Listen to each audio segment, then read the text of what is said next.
నమస్కారం అమ్మా.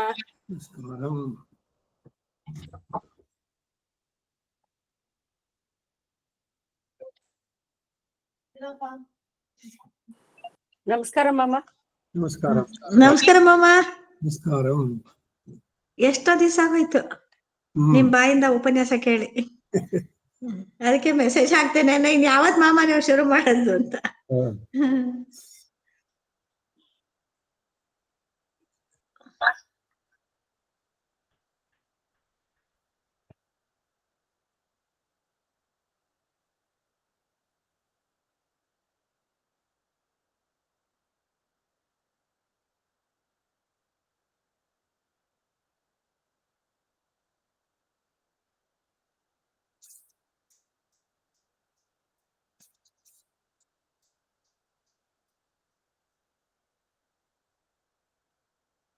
रामानुजदयापात्रं ज्ञानवैराग्यभूषणं श्रीमद्वेङ्कटनाथार्यं वन्दे वेदान्तदेशिकं लक्ष्मीनाथसमारम्भां नाथयामनमध्यमाम् अस्मदाचार्यपर्यन्तां वन्दे गुरुपरम्परां यो नित्यमच्युतपदाम्बुजयुग्मरुक्मणो व्यामोहतस्तदितराणि तृणाय मेने अस्मद्गुरो भगवतोऽस्य दयैकसिन्धोः रामानुजस्य चरणौ शरणं प्रपद्ये मातापिता युवतियस्तनया वैभवतिः सर्वं विदेव नियमेन मदन्वयानाम् आद्यस्य न कुलपतेर्वकुलाभिरामं श्रीमत्तदङ्ग्रेगुलं प्रणमामि मुग्नाम् भूतं सदश्च मादाः कैवट्टनाथश्रीभक्तिसारकुलशेखरयोगिवाहान् भक्ताङ्गिरेण परकालयतीन्द्रमिश्रान् श्रीमत्पराङ्कुशमनिं प्रणतोऽस्मि नित्यम् श्रीमन् वेङ्कटनाथार्यः कवितार्किककेसरी वेदान्ताचार्यवर्यो मे सन्निधत्तां सदा हृदि गुरुभ्यः तद्गुरुभ्यश्च नमो वागमदीमहे प्रणीमहे च तत्त्वाद्यो दम्पती जगदाम्पति स्वशेषभूतेन मया स्वीयैः सर्वपरिच्छिदैः विधातुं प्रीतमात्मानं श्रीमान् प्रकृते स्वयं शुक्लाम्बरधरं विष्णुं शशिवर्णं श्रीदत्पुषं प्रसन्नवदनं ध्यायेत् सर्वविघ्नोपशान्तये यस्य त्रिविद्यरदवक्त्राद्याः पारिषद्याः परश्यतं निघ्नन्ति सततं विश्वक्सेनं तमाश्रये दिव्याकारं सरोजाक्षं शङ्खचक्रगदाधरं मुकुन्दद्वारनिलयं विश्वक्सेनोपास्महे व्यासं वसिष्ठनप्तारं शक्तयः पौत्रमगल्मशम्भराशरात्मजं वन्दे शुकतातं तपोनिधिं व्यासाय विष्णुरूपाय व्यासरूपाय विष्णवे नमो वै ब्रह्मनिधये वासिष्ठाय नमो नमः अविकाराय शुद्धाय नित्याय परमात्मने सदैकरूपरूपाय विष्णुवे सर्वजिष्णुवे सम्यज्ञाय कलापेन महता भारतेन च उपब्रह्मितवेदाय नमो व्यासाय विष्णवे मुनिं स्निग्धां पदा भासं वेदव्यासमकल्मषं वेदव्यासं सरस्वत्या वासं व्यासं नमाम्यहं रचतो वदनो ब्रह्म विबाहुरपरो अपाललोचनश्रुतो भगवान् बादरायणः कृष्णं कमलपत्राक्षं पुण्यश्रवणकीर्तनं वासुदेवं जगद्योनिं नौमि नारायणं हरिं कृष्णाय यादवेन्द्राय ज्ञानमुद्राय योगिने नाथाय रुक्मिणीशाय नमो वेदान्तवेदिने सारथ्यमर्जुनस्याजो कुर्वन् गीतां प्रसन्दनं लोकत्रयोपकाराय तस्मै कृष्णात्मने नमः सर्वोपनिषदो गावो दुग्धा गोपालनन्दनः पार्थो वत्सस्वदीर्भोक्ता दुग्धं गीतां ददं महत् मालानिर्मोचनं पुंसां जनस्नानं दिने दिने सगद्गीतां वसिष्ठानं संसारमोचनं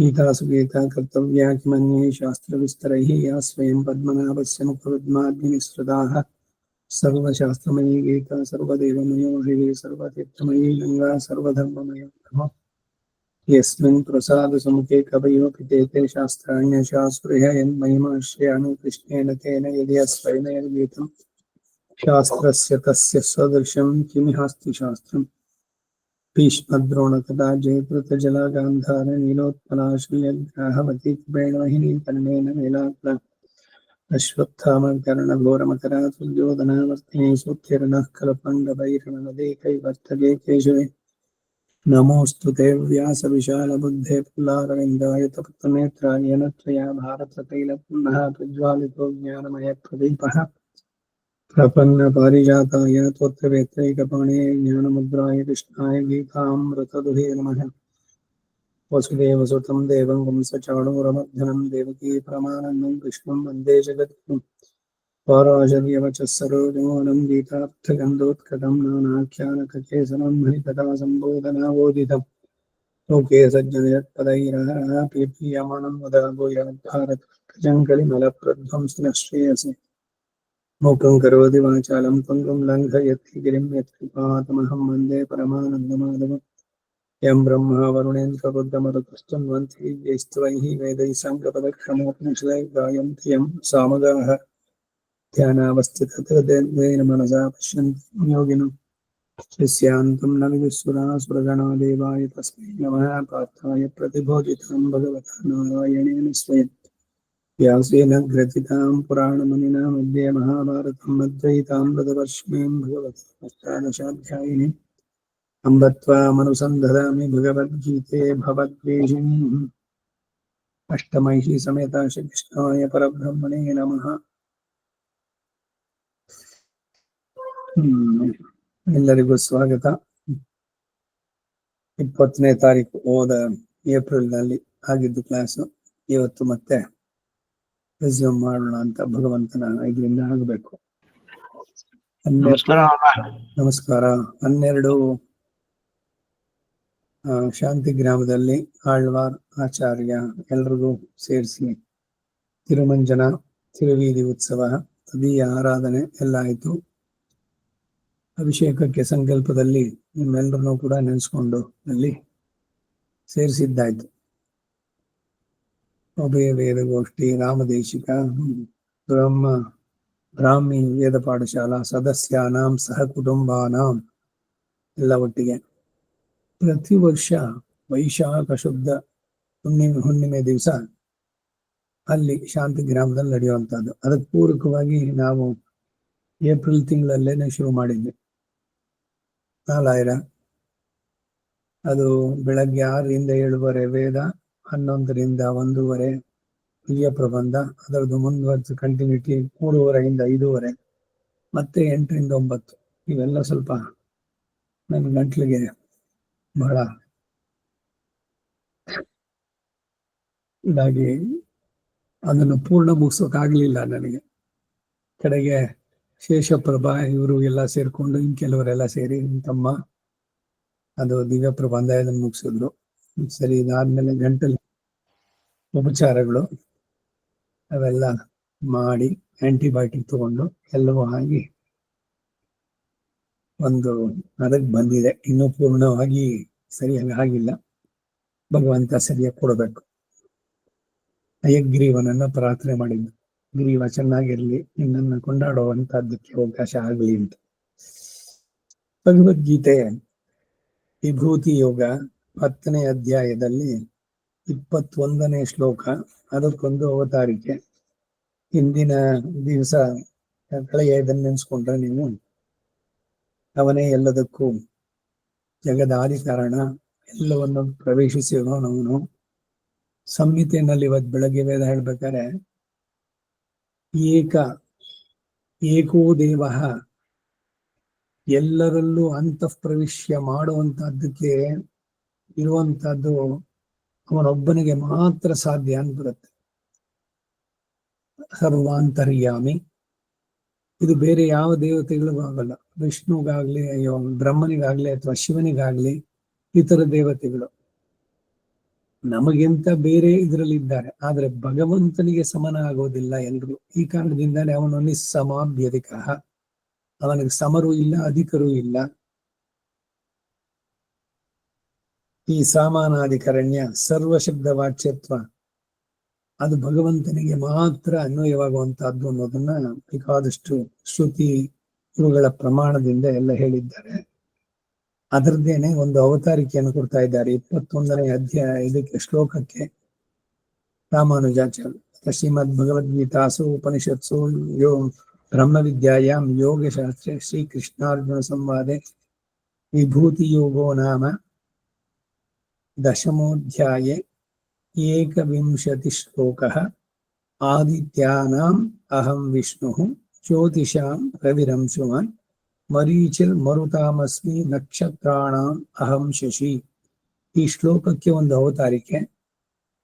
ಏವಂ ಭಗವತಃ ಸ್ವವಿಭೂತಿ ಭೂತೇಷು ಸರ್ವೇಷು ಆತ್ಮತಯ ಅವಸ್ಥಾನಂ ತತ್ತತ್ ಶಬ್ದ ಸಾಮಾನಾಧಿಕರಣ್ಯ ನಿರ್ದೇಶ ಹೇತು ಪ್ರತಿಪಾದ್ಯ ವಿಭೂತಿ ವಿಶೇಷಾನ್ ಸಾಮಾನಾಧಿಕರಣ್ಯೇನ ವ್ಯಪರುಷತಿ ಭಗವತ್ಯಾತ್ಮತಯ ಅವಸ್ಥಿತೇ ಹಿ ಸರ್ವೇ ಶಬ್ದಾಸ್ತಸ್ಮಿನ್ನೇವ ಪರ್ಯವಸ್ಯಂತಿ ಯಥಾ ದೇವೋ ಮನುಷ್ಯಃ ಪಕ್ಷಿ ವೃಕ್ಷಃ ಇತ್ಯಾದಯಃ ಶಬ್ದಾಃ ಶರೀರಾಣಿ ಪ್ರತಿಪಾದಯಂತಸ್ತದಾತ್ಮನಿ ಪರ್ಯವಸ್ಯಂತಿ ಭಗವತಸ್ತದಾತ್ಮತಯ ಅವಸ್ಥಾನಮೇವ ತತ್ತಚ್ಛಬ್ದ ಸಾಮಾನಾಧಿಕರಣ್ಯ ನಿಬಂಧನಂ ಇತಿ ವಿಭೂತಿ ಉಪಸಂಹಾರೇ ವಕ್ಷ್ಯತೆ ನ ತದಸ್ತಿ ವಿನಾ ಯತ್ಸ್ಯಾನ್ ಮಯಾ ಭೂತಂ ಚರಾಚರಂ ಇತಿ ಸರ್ವೇಷಾಂ ಸ್ವೇನಾವಿನಾಭಾವವಚನಾತ್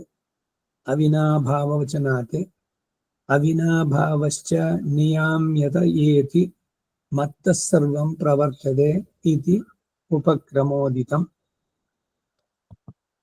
ಇದು ರಾಮಾನುಜರ ಮಾತು ಈ 21ನೇ ಶ್ಲೋಕಕ್ಕೆ. ಈಗ ಭಾಷ್ಯದ ಅವತಾರಿಕೆ. ಈ ಸಾಮಾನಾಧಿಕರಣ್ಯ ಸರ್ವಶಬ್ದವಾಚ್ಯತ್ವ ಶರೀರಾತ್ಮ ಭಾವದಿಂದ ಪರಮಾತ್ಮನಿಗೇ ಕೊಡೋದರಿಂದ ತಾನೇ ಪ್ರತಿಯೊಂದು ವಿಧದ ವಿಭೂತಿ ವರ್ಗದಲ್ಲೂ ಶ್ರೇಷ್ಠವಾದ ವಿಭೂತಿ ಎಂದು ಶ್ರೀಕೃಷ್ಣ ಭಗವಾನರವರು ಸಾಮಾನಾಧಿಕರಣ್ಯದಿಂದ ಉಪದೇಶಿಸುತ್ತಾರೆ ಎಂದು ಮುಂದಿನ ಶ್ಲೋಕಕ್ಕೆ ಅವತಾರಿಕೆಯನ್ನು ಲೇಪನಿಸ್ತಾರೆ.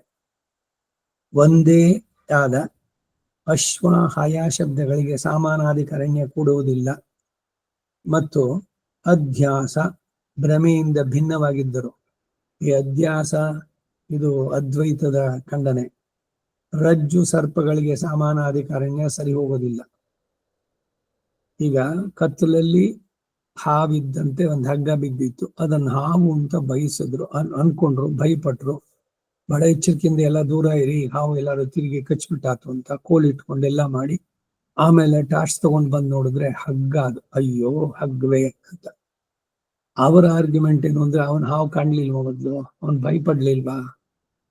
ರಜ್ಜು ಸರ್ಪ ನ್ಯಾಯದಲ್ಲಿ ಇದು. ಇವ್ರು ಹೇಳೋದು ಸಮಾನಾಧಿಕರಣ್ಯ ಕೂಡಲ್ಲ ಅಂದ್ರೆ, ಈಗ ಹಾವು ಬದುಕಿತ್ತು, ಈಗ ನೀವು ನೋಡಿದ್ಮೇಲೆ ಹಾವು ತರ ಬಿದ್ದಿತ್ತು ಅಷ್ಟೇ, ಅದು ಏನ್ ಸತ್ತಾವೆ? ಅದು ಹಾವಿನಂತೆ ಎಲ್ಲ ರೀತಿಯಲ್ಲೂ ಇತ್ತ, ಬರೀ ತೋರಿಕೆಯಲ್ಲಿ ಕಾಣೋದಕ್ಕೆ ಒಂಚೂರು ಇತ್ತು. ಸೊ ಅದರಿಂದ ಆ ಸಮಾನಾಧಿಕರಣ್ಯ ಸರಿ ಹೋಗೋದಿಲ್ಲ ಅಂದ್ರು. ಈ ಎರಡು ವಿಧವಾಗಿ ಇತರು ಹೇಳುವಂತಹ ಸಮಾನಾಧಿಕರಣ್ಯ ಸರಿಯಲ್ಲ ಎಂದು ಅಪೃಥಕ್ ಸಿದ್ಧ ವಿಶೇಷಣವಾಗಿ ಹೇಳಿರುವ ಶರೀರಾತ್ಮ ಭಾವದಿಂದಲೇ ಸಮಾನಾಧಿಕರಣ್ಯವೇ ವಿನಃ ಅನ್ಯತಾ ಸರಿ ಹೋಗೋದಿಲ್ಲ ಎಂದು ಅವತಾರಿಕೆಯನ್ನ ದಯಪಾಲಿಸ್ತಾರೆ. ಅಪೃಥಕ್ ಸಿದ್ಧ ವಿಶೇಷಣ ಅಂದು ಏನಾಗಂದ್ರೆ ಅಂದ್ರೆ ಭಗವಂತನನ್ನು ಬಿಟ್ಟು ಜೀವಾತ್ಮ ಇರ್ಲಿಕ್ಕೆ ಸಾಧ್ಯನೇ ಇಲ್ಲ. ಈಗ ಸೂರ್ಯನನ್ನ ಬಿಟ್ಟು ರಶ್ಮಿ ಇರ್ಲಿಕ್ಕೆ ಸಾಧ್ಯನಾ? ಸೂರ್ಯನನ್ನು ಬೇರೆ ಮಾಡ್ಬೇಡಿ, ಸುಮ್ಮನೆ ಚಂದ್ರನ ತರ ಸಪರೇಟ್ ಆಗಿರ್ಲಿ, ಸೂರ್ಯನ ರಶ್ಮಿ ಮಾತ್ರ ಇರ್ಲಿ, ಅದು ಸಾಧ್ಯನಾ? ಹಾಗೆ ಯಾವುದು ಬಿಟ್ಟಿರೋಕ್ಕಾಗಲ್ವೋ ಅದು. ಈಗ ಆತ್ಮನನ್ನ ತೆಗೆದುಬಿಟ್ಟು ಬರೀ ಶರೀರ ಅಂದ್ರೆ ಶವ ಅದೆತ್ಕೊಳ್ಳಿ, ಶರೀರಕ್ಕೆ ವಿಹಿತವಾದಂತ ಕೆಲಸಗಳನ್ನೆಲ್ಲ ಅದು ಮಾಡ್ಲಿ. ಒಂದು ಶವನ್ನ ಎದ್ದು ಓಡಾಡು ಅಂತ ಹೇಳಿ, ಅದಕ್ಕೆ ತುಂಬಾ ಇಷ್ಟವಾದಂತ ಸಿಹಿ, ಅದು ಬದುಕಿದ್ದಾಗ ಆ ಸ್ವೀಟ್ ತುಂಬಾ ಇಷ್ಟಪಡ್ತಿದ್ರು, ಒಂದು ಇಡೀ ಅಲ್ಲಿ ತಿನ್ನುತ್ತೋ. ಏನೇನೋ ಭ್ರಮೆಗಳು. ಶ್ರಾದ್ದದಲ್ಲಿ ಅವ್ರಿಗೆ ಮಾವಿನ ಹಣ್ಣು ತುಂಬಾ ಇಷ್ಟ ಇತ್ತು, ಅದಕ್ಕೆ ಆ ಸೀಸನ್ ನಲ್ಲಿ ಇಲ್ಲದೆ ಇದ್ರು ಕೂಡ, ಋತುಕಾಲದಲ್ಲಿ ಇಲ್ಲ, ಎಲ್ಲೋ ಸ್ಟೋರೇಜ್ ನಲ್ಲಿ ಇರುತ್ತೆ, ಇನ್ನೆಲ್ಲಿಂದಾನೋ ತರಿಸಿ ಕೊಟ್ಟುಬಿಟ್ಟು ಅವ್ರಿಗೇನು, ಯಾರು ಯಜಮಾನನು, ನಾನು ನೋಡಿ ನಮ್ಮ ಅಪ್ಪ ಇವತ್ತು ಬಂದಿದ್ರು, ಏನ್ ದೆವ್ವ ಬಂದಿದ್ದಲ್ಲಿ, ಅವ್ರಿಗೆ ಇಷ್ಟವಾದ ಮಾವಿನ ಹಣ್ಣು ತಿನ್ಸ್ಬಿಟ್ಟೆ ಅಂತಂದ್ರೆ ಇದು ಅರ್ಥವಿಲ್ಲದ್ದಾಗತ್ತೆ. ಅವ್ರಿಗೆ ಇಷ್ಟವಾಗಿತ್ತು ಅನ್ನೋದಲ್ಲ, ಅಲ್ಲಿ ಶಾಸ್ತ್ರದಲ್ಲಿ ಇದೆಯೋ ಅದು. ಇನ್ಯಾರೋ ಅವರೊಬ್ಬ ಚೈನ್ ಸ್ಮೋಕರ್ ಅಂತ, ಅವರು ಸಿಗರೇಟ್ ಸೇದೋದು ಕಂಟಿನ್ಯೂಸ್ ಆಗಿ ಒಂದಾದ್ಮೇಲೆ, ಚೈನ್ ಸ್ಮೋಕರ್ ಅಂದ್ರೆ ಒಂದು ಸಿಗರೇಟ್ ಆದ್ಮೇಲೆ ಇನ್ನೊಂದು ಸಿಗರೇಟ್. ಸರಿ, ಬ್ರಾಹ್ಮಣನೆಲ್ಲ ಕದ್ಬಿಟ್ಟು ಎಲ್ರಿಗೂ ಒಂದೊಂದು ಪ್ಯಾಕೆಟ್ ಸಿಗರೇಟ್ ಕೊಡ್ತೀನಿ, ಯಾಕಂದ್ರೆ ನಮ್ಮ ಅಪ್ಪನ ತುಂಬಾ ಇಷ್ಟವಾಗಿದ್ದು ಅಂತ ಹೇಳಿದ್ರೆ, ಇದು ಎಷ್ಟು ಮಟ್ಟಿಗೆ ಈ ಶ್ರದ್ಧೆ ಇದೆಲ್ಲ ಸರಿಯಾಗತ್ತೆ? ಶಾಸ್ತ್ರದಲ್ಲಿ ವಿಹಿತವಾದದ್ದನ್ನ ಮಾತ್ರ ಅಲ್ಲಿ ಕೊಡ್ಬೇಕೆ ಹೊರತು, ಆ ಚೇತನ ಹಿಂದೆ ಇದ್ದವರು ಯಾರು ಗತಿಸಿದ್ರೋ ಅವ್ರಿಗೆ ಇಷ್ಟವಾಗಿತ್ತು ಅನ್ನೋದಲ್ಲ ಅಲ್ಲಿ ಪ್ರಧಾನ. ಹಾಗೆ ಇಲ್ಲಿ ಒಬ್ಬ ಮನುಷ್ಯ ಪ್ರಾಣ ಬಿಟ್ಟಿದ್ದಾನೆ, ಅವನಿಗೆ ತುಂಬಾ ಇಷ್ಟವಾದಂತ ಸ್ವೀಟ್ ಬಹಳ ಲೈಕ್ ಮಾಡಿ ತಿಂತಾ ಇದ್ರು ಅಂತ, ಅದನ್ನ ಆ ಶರೀರಕ್ಕೆ ತಗೊಂಡು ತಿನ್ನು ಅಂತ ಕೊಡಿ. ಎಲ್ಲ ಯಾಕೆ ಇಷ್ಟೆಲ್ಲ ಹೇಳ್ತಾ ಇದೆ ಅಂದ್ರೆ, ಆತ್ಮ ಇಲ್ದಿದ್ರೆ ಶರೀರ ಇರೋಕ್ ಸಾಧ್ಯನೇ ಇಲ್ಲ. ಬರೀ ಎದ್ದು ಓಡಾಡೋದಷ್ಟೇ ಅಲ್ಲ, ಅದರ ರಕ್ಷಣೆ, ಅದನ್ನ ನಿಯಂತ್ರಣ, ಅದು ಯಾರಿಗಾಗಿತ್ತು? ಇದನ್ನೇನೆ ಭಗವಂತನಿಗೂ ಜೀವಾತ್ಮನಿಗೂ ನಾವು ಅನ್ವಯ ಮಾಡುವಂಥದ್ದು. ಇದೇ ಹೇಳೋದು ಅಪೃಥಕ್ ಸಿದ್ಧ ವಿಶೇಷಣ. ಇದೇ ರೀತಿ ಭಗವಂತನಿಗೆ ಮಹಾಲಕ್ಷ್ಮಿ ಜೊತೆಯಲ್ಲಿ ರಾಘವತ್ವೇ ಭವೇ ಸೀತಾ ರುಕ್ಮಿಣಿ ಕೃಷ್ಣ ಜನ್ಮನಿ ಅನ್ಯೇಷು ಚ ಅವತಾರೇಶು ನಿತ್ಯ ಏಷ ಅನಪಾಯಿನಿ. ಮತ್ತೇನು ವೆಂಕಟೇಶ್ ಮಹಾತ್ಮೆನಲ್ಲಿ ಅವಳು ಬಿಟ್ಬಿಟ್ಟು ಬಂದು ಭೃಗು ಬಂದ ಅವನ ಕಾಲು ಎದೆಗೆ ಒದ್ದ, ಇವನು ಕಾಲು ನೋವಾಯ್ತೆ ಅಂದ, ನನ್ನ ಸ್ಥಾನಕ್ಕೆ ಅವನು ಬಂದು ಎದೆಗೆ ಒದ್ದಾನೆ, ಆದ್ರೂ ಅವನನ್ನು ಆಧರಿಸಿದೆ ಅಂತ ಕೋಪಿಸ್ಕೊಂಡು ಅವಳು ಬಂದ್ಬಿಟ್ಟು. ಇದೆಲ್ಲ ಕಥೆಗಳಿಗೆ ಸರಿ, ಆದ್ರೆ ಮೂಲತಃ ಸಿದ್ಧಾಂತದಲ್ಲಿ ಅವನನ್ನು ಬಿಟ್ಟು ಒಂದು ಕ್ಷಣವೂ ಅವಳು ಇರೋದಕ್ಕೆ ಸಾಧ್ಯ ಇಲ್ಲ. ವೆಂಕಟೇಶ್ ಮಹಾತ್ಮೆಯದು ಪ್ರಧಾನವ ತಗೊಂಡ್ರೆ ಸೀತೆ ಹೇಳ್ತಾಳೆ, ನಾನು ಹೇಗೆ ಸೂರ್ಯನಿಂದ ಪ್ರಭೆ ಹೇಗಿರ್ಲಿಕ್ಕೆ ಸಾಧ್ಯವಿಲ್ವೋ ಹಾಗೆ ಅವನನ್ನು ಬಿಟ್ಟು ನಾನು ಇರ್ಲಾರೆ ಅಂತ. ಮತ್ತಾಗಾರೆ ಒಂದು ಇದರಲ್ಲಿ ಇದ್ದಲ್ಲ, ರಾವಣನ ಜೊತೆಯಲ್ಲಿ ಅಲ್ಲಿ ಲಂಕೆನಲ್ಲಿ ಇರ್ಬೇಕಾದ್ರೆ ರಾವಣನ ಬಿಟ್ಟು ಅಂದ್ರೆ, ಇದು ಉದ್ದೇಶ ಏನೋ ಆ ಕಥೆಯಲ್ಲಿ, ಮರ್ತ್ಯ ಅವತಾರಸ್ತು ಯಮರ್ತ್ಯ ಶಿಕ್ಷಣ, ಇವೆಲ್ಲ ಬರೀ ನಟನೆ ಅಂತಾರೆ. ರಾಮನನ್ನ ಬಿಟ್ಟು ಸೀತೆ ಒಂದು ಕ್ಷಣವೂ ಆಗಲಿದ್ದೇ ಇಲ್ಲ, ಅವಳು ಇರೋಕ್ ಸಾಧ್ಯನೇ ಇಲ್ಲ. ಹಾಗೆ ಈ ಅಪೃಥಕ್ ಸಿದ್ಧ ವಿಶೇಷಣ ಅನ್ನೋದು ಜೀವಾತ್ಮನಿಗೂ ಪರಮಾತ್ಮನಿಗೂ. ಪರಮಾತ್ಮ ಇಲ್ಲ ಅಂದ್ರೆ ಜೀವಾತ್ಮ ಇಲ್ಲ. ಹೀಗೆ ಆತ್ಮ ಇಲ್ದಿದ್ರೆ ಶರೀರ ತಾನಾಗಿ ಇರ್ಲಿಕ್ಕೆ ಸಾಧ್ಯ ಇಲ್ವೋ? 60 ವರ್ಷ 80 ವರ್ಷ ಅಷ್ಟು ವರ್ಷ ಆ ಶರೀರವನ್ನ ಕಾಪಾಡಿದವನು ಯಾರು? ಅದನ್ನು ರಕ್ಷಿಸಿದವನು ಯಾರು? ಈಗ ಅವನು ಹೋಗಿ 4 ಗಂಟೆ ಆಯ್ತು, ಹತ್ರ ಹೋದ್ರೆ ಕೆಟ್ಟ ವಾಸನೆ ಬರುತ್ತೆ, ಹೊಳಿತಾ ಇದೆ ಆಗ್ಲೇ ಶರೀರ. ಅದಕ್ಕೆ 6 ಗಂಟೆ ಒಳಗೆ ಮುಗಿಸ್ಬಿಡ್ಬೇಕು ಸಂಸ್ಕಾರ, ಅದಕ್ಕೆ ನಡೆಯುವಂತಹದ್ದು. ಪಂಚತ್ವ ಅನ್ನು ಪಡೆದರು, ಆದ್ರೆ ಪಂಚತ್ವದಲ್ಲಿ ಪಂಚಭೂತಗಳಲ್ಲಿ ವಿಲೀನವಾಗುವಂತಹದ್ದು.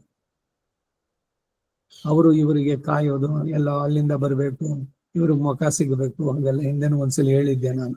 ಯಾರಿಗೂ ಕಾಯ್ಬೇಕಾಗಿಲ್ಲ, 6 ಗಂಟೆ ಒಳಗೆ ಸಂಸ್ಕಾರ ಆಗೋಗ್ಬೇಕು. ಅದಂತೆ ಇದು ಶೈತ್ಯಾಗಾರ, ಕೋಲ್ಡ್ ಸ್ಟೋರೇಜು, ಶರೀರವನ್ನು ಇಟ್ರೆ ಫ್ರಿಡ್ಜ್ ಅಲ್ಲಿ ಇಟ್ಕೊಂಡು ತಿಂದ್ರೆ ಏನಾಗುತ್ತೆ? ಹಳಸಿದ ಅನ್ನ ಅಂತ. ಹಾಗೆ ಇದು ಈ ಪಂಚಭೌತಿಕವಾದ್ದು ಈ ಆಹಾರ ನಾವೇನ್ ಸ್ವೀಕಾರ ಮಾಡ್ತೀವ, ತ್ರಿಗುಣಾತ್ಮಕವಾದಂತಹ ಅನ್ನ ಬೆಳಗ್ಗೆ ಮಾಡಿದ್ದು ರಾತ್ರಿಯಾಗಿ ಮಾರನೇ ದಿವಸಕ್ಕೆ ಹೆಂಗ್ ಹಳಸುತ್ತೋ ಹಾಗೆ ಆ ಅನ್ನವನ್ನು ತಿಂದಂತ ಶರೀರ ಹಳಸುತ್ತೆ, ಪರ್ಯುಷಿತ ದೋಷ ಉಂಟಾಗತ್ತೆ. ಅದರಿಂದ ಪ್ರಾಣ ಹೋದ ಮೇಲೆ 6 ಗಂಟೆ ಒಳಗೆ ಸಂಸ್ಕಾರವನ್ನು ಮುಗಿಸ್ಬಿಡ್ಬೇಕು. ಈಗ ಸಾಯಂಕಾಲದ ಮೇಲೆ ಆಗಿತ್ತು, ಅಷ್ಟರಲ್ಲಿ ಏನೋ ಇವ್ರು ಸಿಗ್ಲಿಲ್ಲ, ಅದು ಇದ್ದು ನಿಧಾನ ಆಯ್ತು ಅಂತ ಹೇಳಿ ಮಾರನೇ ದಿವಸ ಏನೇ ಆದ್ರೂ ಕೂಡ ಪರ್ಯುಷಿತ ದೋಷ ಪ್ರಾಯಶ್ಚಿತ್ವವನ್ನು ಮಾಡ್ಬೇಕು ಶರೀರಕ್ಕೆ. ಒಂದು ಕ್ಷಣವೂ ಕೂಡ ಆತ್ಮವನ್ನು ಬಿಟ್ಟು ಶರೀರ ಇರೋದಕ್ಕೆ ಸಾಧ್ಯ ಇಲ್ಲ, ಅದರ ರಕ್ಷಣೆ ಆಗೋದಿಲ್ಲ.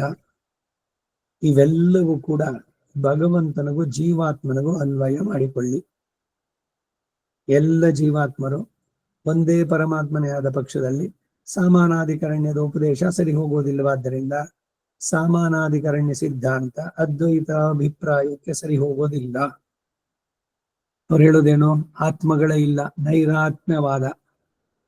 ಇರೋನು ಒಬ್ಬನೇ ಪರಮಾತ್ಮ, ಆ ಪರಮಾತ್ಮನೇ ನೀನಾಗಿಯ. ತತ್ ತ್ವಂ ಅಸಿ ಶ್ವೇತಕೇತೋ, ಅದನ್ನ ಆ ರೀತಿ ತಿರುಗಿಸವ್ರು ಹೇಳಿದ್ರು. ಅಲ್ಲಿ ಸಮಾನಾಧಿಕರಣ್ಯ ಹೇಗೆ ನೀನೇ ಬ್ರಹ್ಮ ಅಂತ ಹೇಳಿದ್ರೆ ಹೇಗಾಗುತ್ತೆ? ಜೀವಾತ್ಮ ಬೇರೆ, ಪರಮಾತ್ಮ ಬೇರೆ. ಅದನ್ನ ರಾಮಾನುಜರು ಕೇಳಿದ ಅವ್ರ ಮನಸ್ಸಿನಲ್ಲಿ ಬಂದ ಸಂದೇಹಕ್ಕೆ ಅವರು ಪ್ರಶ್ನೆ ಕೇಳೋಕ್ ಮೊದ್ಲೇನೆ ಉತ್ತರ ಕಂಚಿ ವರದರಾಜ ಕಾಂಚೀಪುರನ ಹತ್ರ ಹೇಳಿ ಕಳಿಸಿದ್ದು. ಅಹಮೇವ ಭೇದಂ ಅನ್ನೋದು ಖಂಡಿತ ಇದೆ, ಪರಮಾತ್ಮನಿಗೂ ಜೀವಾತ್ಮನಿಗೂ ಭೇದ ಇದೆ. ಈ ಜೀವಾತ್ಮ ಎಲ್ಲಿದ್ದಾಗ ಕರ್ಮದ ಬಂಧನದಲ್ಲಿದ್ದಾನೆ, ಮೋಕ್ಷಕ್ಕೆ ಹೋದ್ರೆ ಬಂಧನದಿಂದ ಬಿಡಿಸ್ಕೊಂಡಿದ್ದಾನೆ ಅಷ್ಟೆ. ಮೋಕ್ಷಕ್ಕೆ ಹೋಗಿದ ತಕ್ಷಣ ಇವನೇ ಭಗವಂತ ಆಗ್ಬಿಡ್ತಾನ?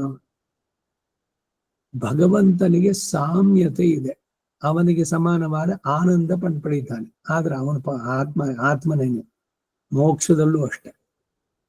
ಇಲ್ಲಿ ಹೇಗೆ ನಾವು ಈ ನಾನು ನಿನ್ನ ಕಿಂಕರ ಅಂತ ಅನುಸಂಧಾನ ಮಾಡ್ತೀವೋ, ಅಲ್ಲೂ ಕೂಡ ಅವರು ನಿತ್ಯ ಕೈಂಕರ್ಯವನ್ನ ಮಾಡ್ತಾ ಭಗವಂತನಿಗೆ ಅವನಿಗೆ ಸಮಾನವಾದ ಆನಂದದೊಂದಿಗೆ ಅವನ ಜೊತೆನೇ ಸದಾ ಇದ್ದು ಇರುವಂತದ್ದು. ಇದು ಮೋಕ್ಷದ ಕಾನ್ಸೆಪ್ಟ್.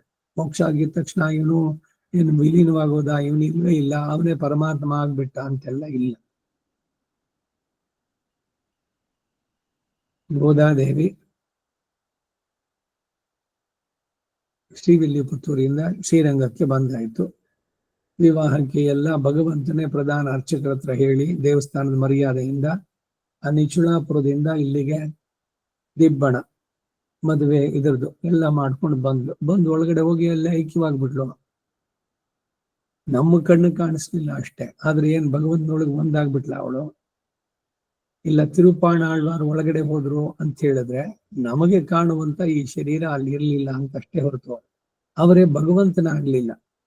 ಐಕ್ಯತೆ ಅಂದ್ರೆ ಐಡೆಂಟಿ, ಅವನ ಜೊತೆಗೆ ಲೀನವಾಗ್ಬಿಡೋದು ಅಂತ ಅದಿಲ್ಲ. ಈ ಕಣ್ಣಿಗೆ ಕಾಣುವ ನಮ್ಮ ಈ ಕರ್ಮದ ಶರೀರ ಅಲ್ಲಿ ಕಾಣಿಸ್ದೇ ಇರ್ಬೋದು ಅಷ್ಟೇ. ಮೂಲತಃ ಇವರೆಲ್ಲ ಅಯೋನಿಜರು, ಈ ಆಳ್ವಾರಗಳು ಇವರುಗಳೆಲ್ಲ ಅವರ ಜೀವನದಲ್ಲಿ ಬರಬೇಕಾದ್ರೆ ಭಕ್ತಿಯ ಪರಾಕಾಷ್ಠ ಇವುಗಳನ್ನೆಲ್ಲ. ಆದರೆ ಇವರೆಲ್ಲ ಯಾರು, ಯಾವ ಅಂಶಜರೋ ಅದು ಆ ರೀತಿಯಲ್ಲೇ ಇರುವಂತ ಭಗವಂತನ ಆದೇಶದ ಮೇಲೆ ಎಲ್ಲರೂ ಕೂಡ ಅವನ ಆಯುಧಗಳು ಭೂದೇವಿ ಎಲ್ಲರೂ ಕೂಡ ಇಲ್ಲಿ ಅವತರಿಸಿ ಭಕ್ತಿ ಪಂಥವನ್ನ ಪ್ರಚುರ ಮಾಡೋದಕ್ಕೆ ಬಂದಂತಹದ್ದು. ಸೊ ರಾಮಾಯಣದ ಕಥೆ ಇದ್ದಂತೆ ಒಬ್ಬೊಬ್ಬರ ಜೀವನದ ಚರಿತ್ರೆಯನ್ನು ತಿಳಿಸುತ್ತೆ. ಭಕ್ತಿಯಲ್ಲಿ ಅವನನ್ನು ಪಡೆಯಬಹುದು ಅಂತ ತೋರಿಸೋದಕ್ಕೆ ಇದೆಲ್ಲ ಮಾಡಿದ್ದು. ಮೂಲತಃ ಆತ್ಮಗಳು ಬೇರೆ, ಪರಮಾತ್ಮ ಬೇರೆ. ಅದರಿಂದ ಬೇರೆ ಆತ್ಮಗಳೇ ಇಲ್ಲ, ಇವನೇ ಪರಮಾತ್ಮನಾಗ್ತಾನೆ ಅಂತ ಹೇಳುವಂತ ಅದ್ವೈತ ಅಲ್ಲಿ ಸಾಮಾನಾಧಿಕರಣ್ಯ ಸೇರೋಲ್ಲ. ಭಿನ್ನ ಪ್ರವೃತ್ತಿ ನಿಮಿತ್ತಾನಾಂ ಶಬ್ದಾನಾಂ ಏಕಸ್ಮಿನ್ನರ್ಥೆ ವೃತ್ತಿ ಸಾಮಾನಾಧಿಕರಣ್ಯಂ ಎಂದು ಸಾಮಾನಾಧಿಕರಣ್ಯ ಲಕ್ಷಣ ಬೋಧಿಸಲ್ಪಟ್ಟಿರುವುದರಿಂದ ಭಿನ್ನಗಳಾದ ಶರೀರ ಆತ್ಮ ಭಾವಗಳಿಗೇನೆ ಸಾಮಾನಾಧಿಕರಣ್ಯ ಸಮಂಜಸವಾಗುವುದರಿಂದ ಜೀವಾತ್ಮರು ಪರಮಾತ್ಮನು ಭಿನ್ನ ಆದರೇನೆ ಸಾಮಾನಾಧಿಕರಣ್ಯವನ್ನು ಹೇಳಲು ಸಾಧ್ಯವೇ ವಿನಃ ಒಂದೇ ಆತ್ಮವಾದರೆ ಸಾಧ್ಯವಿಲ್ಲ. ಇದೇ ವಿಶಿಷ್ಟಾದ್ವೈತ ಸಿದ್ಧಾಂತಕ್ಕೆ ಮುಖ್ಯವಾದ ಅಸ್ಥಿಭಾರ, ಫೌಂಡೇಶನ್. ಈ ಭಾವವನ್ನ ಚೆನ್ನಾಗಿ ಗ್ರಹಿಸತಕ್ಕದ್ದು ಅವಶ್ಯಕ ಅಂತ ಭಾವಿಸಿ ಸಾಮಾನಾಧಿಕರಣ್ಯವು ಸರ್ವಶಬ್ದವಾಚ್ಯತ್ವವು ಹೇಗೆ ಅನ್ನೋದನ್ನ ಈ ಮುಂದಿನ ಶ್ಲೋಕ ಅವತಾರಿಕೆಯಲ್ಲಿ ಹೇಳ್ತಾ ಇದ್ದಾರೆ. ಹಿಂದಿನ ಶ್ಲೋಕದಲ್ಲಿ ಹೇಳಲ್ಪಟ್ಟಂತಹ ಶರೀರಾತ್ಮ ಭಾವವೇ ಈ ಮುಂದಿನ ಶ್ಲೋಕದಲ್ಲಿ ಹೇಳುವ ಸಾಮಾನಾಧಿಕರಣ್ಯ ಭಾವಕ್ಕೆ ಕಾರಣ ಎಂಬ ಸಂಗತಿಯನ್ನು ದಯಪಾಲಿಸ್ತಾರೆ. ಸಂಬಂಧ ಹಿಂದಿನ ಶ್ಲೋಕಕ್ಕೂ ಇದಕ್ಕೂ.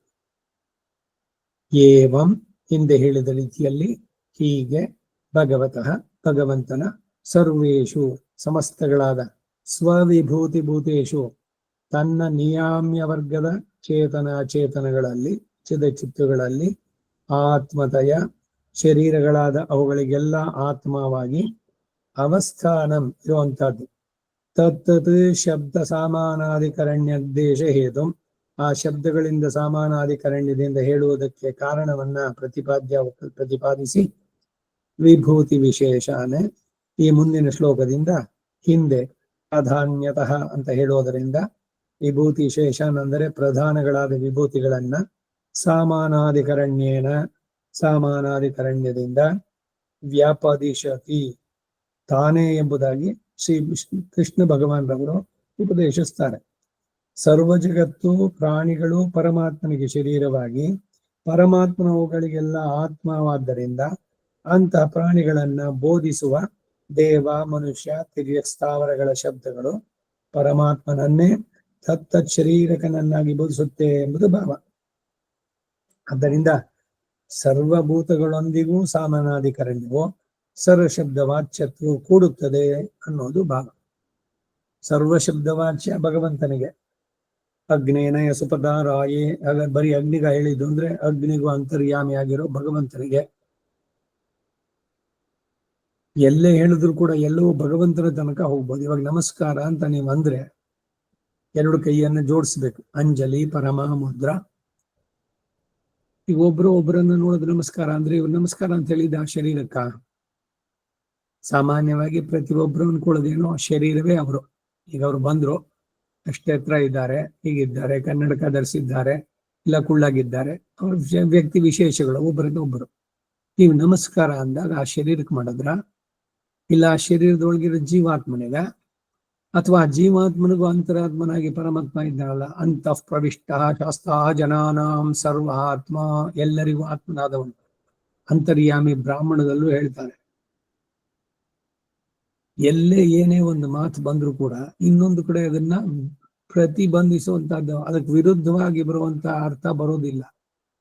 ಆ ರೀತಿಯಲ್ಲಿ ಅರ್ಥವನ್ನು ಹೇಳಿದ್ರೆ ಅದು ಸಮಂಜಸಂ. ಇತಿ ಸರ್ವಂ ಸಮಂಜಸಂ ಅಂತ ಹೇಳ್ಬೇಕಾರೆ, ಸರ್ವಶ್ರುತಿ ಸಾಮಂಜಸ್ವ, ಇದು ರಾಮಾನುಜರು ಮಾಡಿದ್ದು. ಈ ಶರೀರಿ ಭಾವದಿಂದ ಎಲ್ಲ ಶ್ರುತಿಗಳಿಗೂ ಸಾಮಂಜಸ್ವ, ಪರ್ಫೆಕ್ಟ್ ಕೋಆರ್ಡಿನೇಷನ್, ಅದನ್ನುಂಟು ಮಾಡೋದು. ಇಲ್ಲಿ ಹಿಂಗೆ ಹೇಳ್ತು, ಅಲ್ಲಿ ಹಂಗೆ ಹೇಳ್ತಲ್ಲ, ಇದಕ್ಕೆ ವಿರುದ್ಧವಾಗಿ ಅಂತಂದ್ರೆ ವಿರುದ್ಧ ಅಲ್ಲ, ನಿಮ್ಗೆ ಹಂಗೆ ಕಾಣಿಸುತ್ತೆ ಅಷ್ಟೇ. ಈ ಬಾಡಿ ಸೋಲ್ ರಿಲೇಷನ್, ಶರೀರ ಆತ್ಮ ಅನ್ನೋ ಸಂಬಂಧದಲ್ಲಿ ನೋಡಿದ್ರೆ ಎಲ್ಲವೂ ಹೇಳೋದು ಸರಿ. ಅವನೊಬ್ಬನೇ, ಅದು ಕರೆಕ್ಟ್. ಅವನು ಎಲ್ಲದರಲ್ಲೂ ಇದ್ದಾನೆ, ಅದು ಕರೆಕ್ಟ್. ಒಬ್ಬನೇನೆ ಬೇರೆ ಇಲ್ಲ ಅಂತ ಹೇಳಿಬಿಟ್ಟು ಎಲ್ಲದರಲ್ಲೂ ಇದ್ದಾನೆ ಅಂದ್ರೆ ಹಿಂಗ್ ಸರಿ ಅಂದ್ರೆ, ಎಲ್ಲದರಲ್ಲೂ ಅಂತರ್ಯಾಮಿಯಾಗಿದ್ದಾನೆ. ಚೇತನ ಅಚೇತನಗಳೆಲ್ಲದರಲ್ಲೂ ಕೂಡ ಇದ್ದಾನೆ. ಎಲ್ಲದರಲ್ಲೂ ಅಂತಃ ಪ್ರವಿಷ್ಟ, ಎಲ್ಲವನ್ನು ನೇಮಿಸ್ತಾನೆ. ಅದಕ್ಕಾಗಿ ಏನೇ ಶಬ್ದ ಹೇಳಿದ್ರು ಕೂಡ ಅದು ಪರಮಾತ್ಮನ ತನಕ ಅದು ಆಗಬಹುದು ಅಂತ. ಹಾಗಾಗಿ ಇವಾಗ ಒಬ್ಬರಿಗೆ ನಮಸ್ಕಾರ ಅಂತ ಹೇಳಿದ್ರೆ, ನಮಸ್ಕಾರ ಯಾರ್ಯಾರಿಗೆ ಅಂದ್ರೆ ಆ ಶರೀರ, ಆ ಶರೀರದ ಒಳಗೆ ಇರುವಂತ ಜೀವಾತ್ಮ, ಆ ಜೀವಾತ್ಮನಿಗೂ ಅಂತರ್ಯಾಮಿಯಾಗಿರುವಂತ ಪರಮಾತ್ಮ, ಅಲ್ಲಿಯ ತನಕ ಅದು ಅನ್ವಯ ಆಗಬಹುದು. ಆದರೆ ನಾವು ಆ ಶರೀರಕ್ಕೆ ಮಾತ್ರ ಹೇಳ್ತೀವಿ, ನಮಗೆ ಅಲ್ಲಿ ಒಳಗಿರೋ ಆತ್ಮನೂ ನೆನಪಾಗೋಲ್ಲ. ಅವಾಗ ಇವರು ಅಂತ ಹೇಳಿದ ತಕ್ಷಣ ಅವ್ರ ಶರೀರ ಅಷ್ಟೇ ನಮಗೆ ಬರೋದು ಎದುರಿಗೆ, ಕಣ್ಣಿಗೆ ನೋಡುವಂತಹದ್ದು, ಅದರಲ್ಲಿ ನೋಡಿದ್ದು ಅವರಿಗೆ. ಸೊ ಶರೀರಕ್ಕೆ ಅಡ್ರೆಸ್ ಮಾಡಿಯೇ ಹೇಳ್ತೀವಿ. ಈಗ ನಾನು ಅಂತ ಹೇಳಿದ್ರೆ ಈ ಶರೀರವನ್ನೇ ನೋಡ್ತೀವಿ ಹೊರತು ಒಳಗಡೆ ಇರೋ ಆತ್ಮ ಈ ಶರೀರಕ್ಕಿಂತ ಬೇರೆ ಅನ್ನುವ ಜ್ಞಾನ ಎಲ್ಲ ಸಮಯದಲ್ಲೂ ಇದೆಯೋ? ಎಲ್ಲಾ ಸಮಯದಲ್ಲೂ ಇದ್ದು ಬಿಟ್ರೆ ಇದು ನನ್ನ ಶರೀರ ಅಂತ ಹೇಳೋದಿಲ್ಲ, ಈ ಶರೀರ ಅಂತಾನೆ. ಯಾಕೆಂದ್ರೆ ಇದು ನಂದಲ್ಲ. ಈ ಶರೀರ ಕೊಟ್ಟವನು ಯಾರು? ತಂದೆ ತಾಯಿಗಳ ಅಲ್ಲ, ಬರೀ ನಿಮಿತ್ತ ಮಾತ್ರ ಅಷ್ಟೇ. ಭಗವಂತ ಕೊಟ್ಟಿದ್ದು ಈ ಶರೀರ. ಕರಣ ಕಳೇಬರಂ ವಿತರಸಿ ದಯೆ ಅಂತ ದಯಾಶತಕದಲ್ಲಿ ಒಂದೊಂದ್ ಕಡೆನೂ ಕೊಟ್ಟಿದ್ದು. ಶರೀರ ಯಾಕೆ ಕೊಟ್ಟ ಭಗವಂತ? ಏನು ಅಂದ್ರೆ, ಹಿಂದೆ ನಾವು ಮಾಡಿದ ಕರ್ಮದ ಫಲಗಳು, ಅದು ಪುಣ್ಯವೋ ಪಾಪವೋ ಸುಖವೋ ದುಃಖವೋ, ಅದನ್ನು ಅನುಭವಿಸೋದಕ್ಕೆ ಶರೀರ. ಅದು ದೇವ ಮನುಷ್ಯ ತಿರ್ಯಕ್ ಸ್ಥಾವರ ಯಾವ್ದಾರ ಆಗ್ಬಹುದು, ಕ್ರಿಮಿ ಆಗಿರ್ಬೋದು, ಪುರುಷನಾಗಿರ್ಬೋದು, ಸ್ತ್ರೀ ಆಗಿರ್ಬೋದು, ಇನ್ನೇನೋ ಆಗಿರ್ಬೋದು, ಅವನವನ ಕರ್ಮಕ್ಕೆ ಸರಿಯಾಗಿ. ಇದನ್ನೇ ಅವನು ಬಹಳ ಸ್ಪಷ್ಟವಾಗಿ 4ನೇ ಅಧ್ಯಾಯದಲ್ಲಿ ಹೇಳಿದ್ದು. ಎಲ್ಲವನ್ನ ನಾನೇ ಮಾಡೋದು, ಎಲ್ರಿಗೂ ನಾನೇ ಕೊಡೋದು. ಆದರೆ ಅದಕ್ಕೆ ಕಾರಣ ಮಾತ್ರ ನಾನಲ್ಲ ಅಂತ. ನಾನು ಚಾತುರ್ವರ್ಣ್ಯಂ ಮಯಾ ಸೃಷ್ಟ್ಯಂ ಗುಣಕರ್ಮ ವಿಭಾಗಶಃ ತಸ್ಯ ಕರ್ತಾರಮಪಿ, ನಾನೇ ಅವರನ್ನೆಲ್ಲ ಮಾಡಿದ್ರು ಕೂಡ, ಇನ್ನು ಬ್ರಾಹ್ಮಣನಾಗಿ, ಕ್ಷತ್ರಿಯನಾಗಿ, ಕ್ರಿಮಿಯಾಗಿ, ಪಶುವಾಗಿ, ಕೀಟವಾಗಿ, ವೃಕ್ಷವಾಗಿ ಎಲ್ಲ ಮಾಡೋದು ನಾನೇ. ಆದರೆ ಅದಕ್ಕೆ ಕಾರಣ ಮಾತ್ರ ನಾನಲ್ಲ. ಇದನ್ನು ಸ್ವಲ್ಪ ಸರಿಯಾಗಿ ತಿಳ್ಕೋ ಅರ್ಜುನ ಅಂತ ಹೇಳೋದು. ಅಕರ್ತಾರಂ ಇತಿ ಮಾಂ ವಿದ್ಧಿ, ಹೇ ಅರ್ಜುನ, ಇದಕ್ಕೆ ಕಾರಣ ನಾನಲ್ಲ, ಮಾಡ್ದವನ್ ನಾನೇ, ಆದ್ರೆ ಕಾರಣ ನಾನಲ್ಲ. ಆದ್ರೆ ಯಾರು ಅಂದ್ರೆ ಆಯಾಯ ಚೇತನದ ಕರ್ಮ, ಅದಕ್ಕೆ ಸರಿಯಾಗಿ ಆಯಾಯ ಶರೀರಗಳು. ಸೊ ಈ ಆತ್ಮನಿಗೆ ಯಾವುದು ಶರೀರ? ಇವನು ಪುರುಷನ ಸ್ತ್ರೀನ?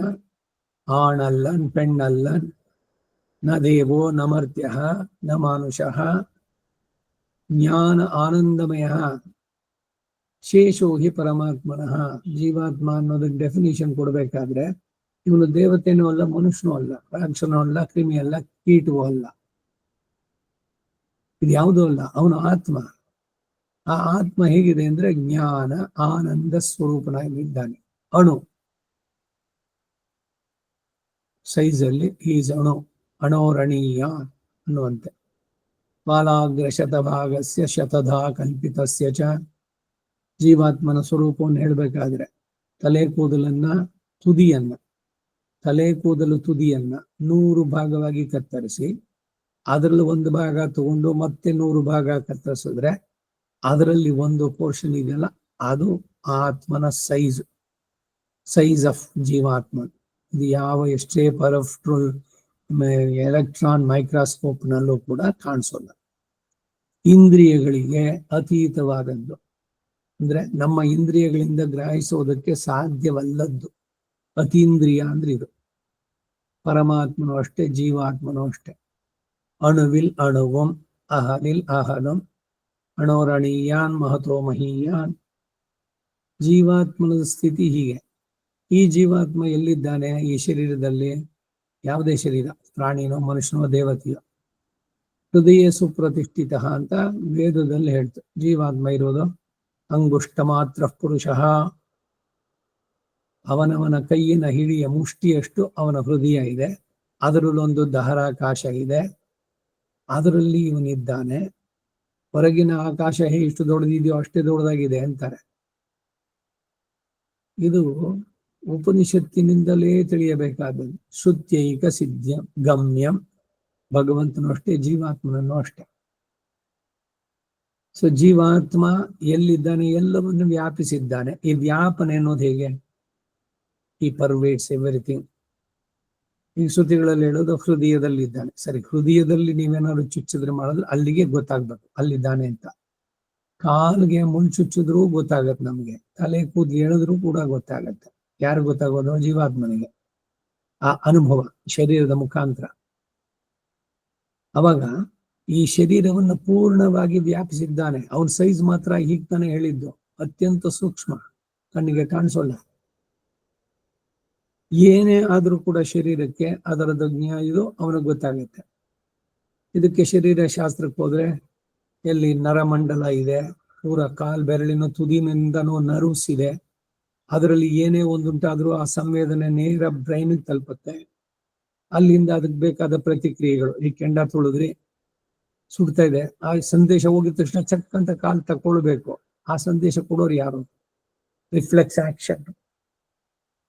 ಇವೆಲ್ಲ ನಡೆಸ್ಬೇಕಾದ್ರೆ ಆತ್ಮನಿಗೆ ಅಲ್ಲಿ ತಿಳಿಯೋದು. ಶರೀರದಲ್ಲಿ ಏನೇ ಬದಲಾವಣೆ ಅದಕ್ಕೂ.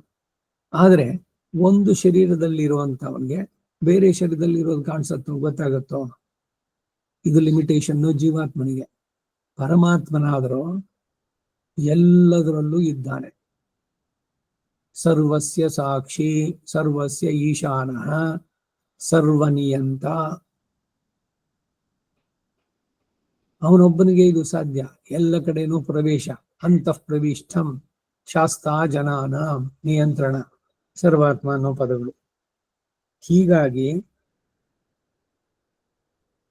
ಸಾಮಾನಾಧಿಕರಣ್ಯ ಅದರಿಂದ ಹೇಳೋದು ಸರ್ವ ಜಗತ್ತು ಪ್ರಾಣಿಗಳು ಪರಮಾತ್ಮನಿಗೆ ಶರೀರವಾಗಿ.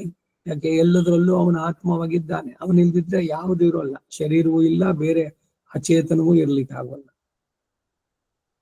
ಪರಮಾತ್ಮನ ಅವುಗಳಿಗೆಲ್ಲ ಆತ್ಮವಾದ್ದರಿಂದ ಅಂತಹ ಪ್ರಾಣಿಗಳನ್ನು ಬೋಧಿಸುವಂತಹ ದೇವ, ಮನುಷ್ಯ, ತಿರ್ಯಕ್, ಸ್ಥಾವರ ಶಬ್ದಗಳು ಪರಮಾತ್ಮನನ್ನೇ ತತ್ತತ್ ಶರೀರಕ ನನ್ನಾಗಿ ಬೋಧಿಸುತ್ತೆ ಅನ್ನೋದು ಭಾವ.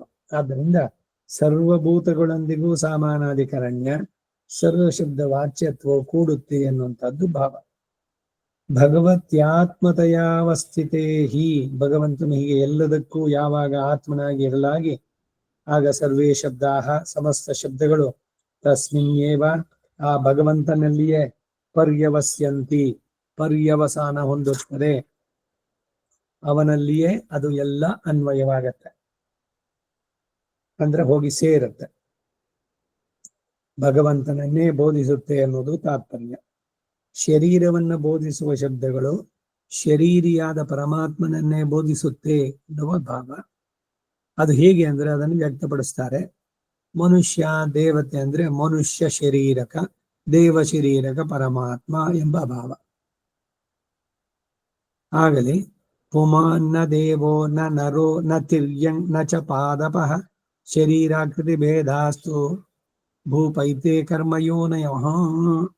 ವಿಷ್ಣು ಪುರಾಣ 2:13-98 ಜೀವಾತ್ಮನು ದೇವನೂ ಅಲ್ಲ, ಮನುಷ್ಯನೂ ಅಲ್ಲ. ಈಗ ತಾನು ಹೇಳಿದೆ ನಾನೆಲ್ಲ. ಮೃಗಾದಿಗಳು ಅಲ್ಲ, ವೃಕ್ಷವೂ ಅಲ್ಲ, ಹಾಗಾದ್ರೆ ಈ ಶರೀರ ಭೇದಗಳೆಲ್ಲ ಹೇಗೆ ಅಂತಂದ್ರೆ, ಏ ರಾಜನೇ, ಇವೆಲ್ಲ ಕರ್ಮ ಮೂಲಕವಾಗಿ ಬಂದದ್ದು ಜೀವಾತ್ಮನಿಗೆ. ಇವನು ಯಾವುದೂ ಅಲ್ಲ, ಇವನು ದೇವತೆಯೂ ಅಲ್ಲ, ಏನೋ ಇಲ್ಲಿ ಸ್ವರ್ಗ ಕಾಮೋ ಯಜೇತ, ಹಿಂದಿನ ಜನ್ಮದಲ್ಲಿ ಮಾಡಿದ್ದ, ಅದಕ್ಕಾಗಿ ಅವನು ದೇವ ಶರೀರ. ಅದನ್ನು ಭೋಗಿಸಿ ಆದ್ಮೇಲೆ ಬಂದ್ಮೇಲೆ ಅವನೊಂದು ಕ್ರಿಮಿಯೂ ಆಗ್ಬಹುದು. ಮಾಡಿದ ಸುಕೃತ ದುಷ್ಕೃತಗಳ ಪರಿಣಾಮ, ಅದಕ್ಕಾಗಿ ಮುಂದಿನ ಶರೀರಗಳು.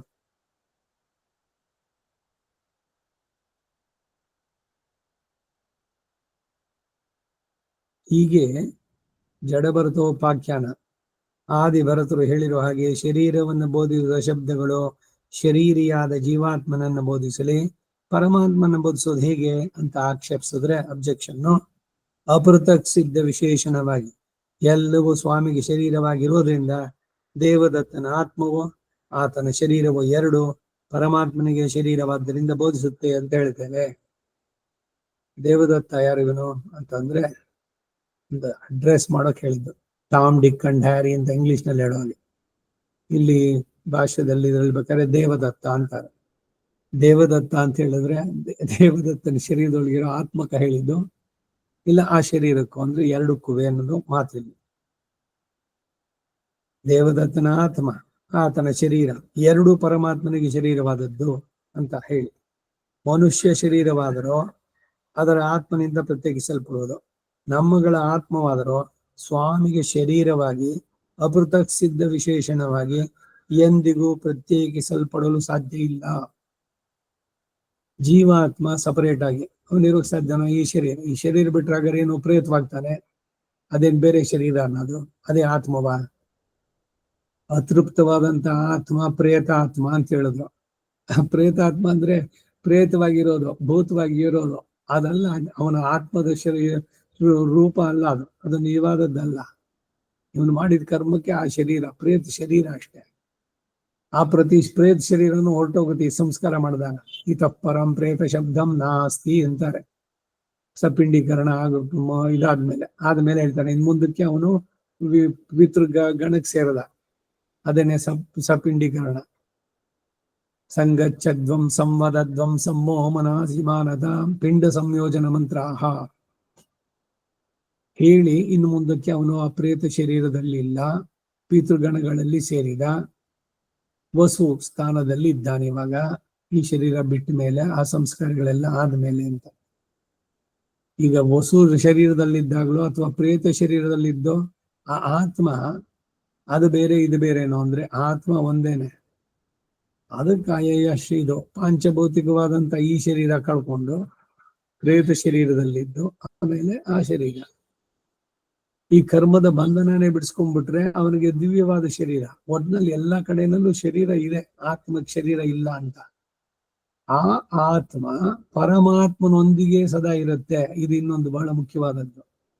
ಪರಮಾತ್ಮನಲ್ಲಿದ್ರೆ ಶರೀರ ಇರೋಕ್ ಸಾಧ್ಯನೇ ಇಲ್ಲ. ಅಪೃಥಕ್ ಸಿದ್ಧ ವಿಶೇಷಣ ಅಂತ ಹೇಳಿದ್ದದು.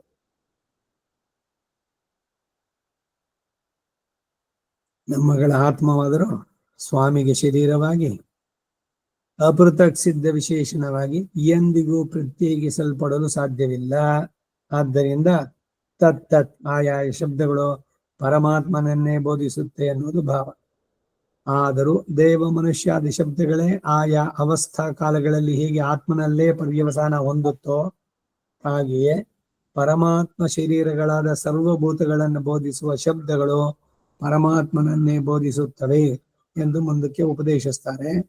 ಯಥಾ ಹೇಗೆ 4 ವಿಧ ಪ್ರಾಣಿಗಳಾದ ದೇವತೆ, ಮನುಷ್ಯ, ಪಕ್ಷಿ ಮೊದಲಾದ ತಿರ್ಯಕ್ ಜಂತು, ಕ್ರಿಮಿಕೀಟಾದಿಗಳು, ಸ್ಥಾವರವಾದ ವೃಕ್ಷ ಇವೆ ಮೊದಲಾದ ಶಬ್ದಗಳು ಶರೀರಾಣಿ ಪ್ರತಿಪಾದೆಯಂತಹ ಆಯಾಯ ಶರೀರಗಳನ್ನ ಬೋಧಿಸುವುದುಗಳಾಗಿ ತತ್ತದಾತ್ಮನಿ ಪರ್ಯವಸ್ಯಂತಿ ಆಯಾಯ ಶರೀರಗಳಲ್ಲಿನ ಆತ್ಮರುಗಳನ್ನು ಬೋಧಿಸುವುದರಲ್ಲಿ ಪರ್ಯವಸಾನವನ್ನು ಹೊಂದುತ್ತೋ ಹಾಗೆಯೇ ಭಗವತಃ ಭಗವಂತನ ಆತ್ಮತಯಾವಸ್ಥಾನಮೇವ ತನ್ನ ಎಲ್ಲ ವಿಭೂತಿಗಳಿಗೂ ಆತ್ಮವಾಗಿರುವುದೇ ತತ್ತತ್ ಶಬ್ದ ಸಮಾನಾಧಿಕರಣ್ಯ ನಿಬಂಧನ ಮಿತಿ ಆಯಾ ಶಬ್ದಗಳ ಮೂಲಕ ಅವುಗಳೊಂದಿಗೆ ಸಮಾನಾಧಿಕರಣ್ಯದಿಂದ ಹೇಳಲ್ಪಡುವ ಕಾರಣ.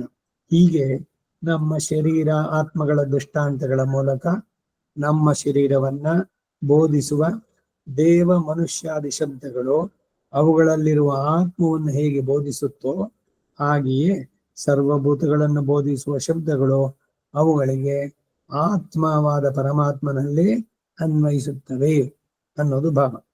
ಸಾಮಾನಾಧಿಕರಣ್ಯೋಕ್ತಿಗೆ ಅಪೃಥಕ್ ಸಿದ್ಧ ವಿಶೇಷಣವಾಗಿ ಶರೀರಾತ್ಮ ಭಾವದಿಂದ ವಿಶೇಷಣ ವಿಶೇಷ್ಯ ಭಾವದಿಂದ ಇರುವುದೇ ನಿಬಂಧನ ಎಂದು ಏಕೆ ಹೇಳಿದೆ ಅಂತಂದ್ರೆ, ಇತರರು ಹೇಳುವ ಹಾಗೆ ಈ ರಜ್ಜು ಸರ್ಪದ ಹಾಗೆ ಭ್ರಮರೂಪದಿಂದ ಸಾಮಾನಾಧಿಕರಣ್ಯೋಕ್ತಿ ಸರಿಯಲ್ಲ ಅಂತ ತಿಳಿಸುವುದಕ್ಕಾಗಿ ಅಂತ ಭಾವಿಸ್ಬೇಕು. ಅವರ ಆರ್ಗ್ಯುಮೆಂಟು ಅವನು ಭಯಪಡ್ಲಿಲ್ವಾ? ಈಗ ಹಾವನ್ ಕಂಡ್ರೆ ಏನು ಅವನ ಪ್ರತಿಕ್ರಿಯೆ? ನಮ್ಗೇನಿರುತ್ತೆ? ಅಯ್ಯೋ ಹಾವುಲಿ ಎಲ್ಲಿ ಕಚ್ಚಿಬಿಡುತ್ತೋ ಅಂತ ಭಯಪಟ್ಟು ದೂರದಿಂದ ಇದ್ದು ಎಚ್ಚರಿಕೆಯಿಂದ ಇದ್ದು ಎಲ್ಲಿ ಹಿಂಗ್ ಬರುತ್ತೋ ಅದು ಎಲ್ಲಿ ಹೋಗ್ಬಿಡುತ್ತೋ. ಮುಂದಕ್ಕೇನು ಪ್ರತಿಕ್ರಿಯೆ? ಕೋಲ್ ತಗೊಂಡು ಅದನ್ನು ಹೊಡಿರಿ, ಸಾಯಿಸಿ.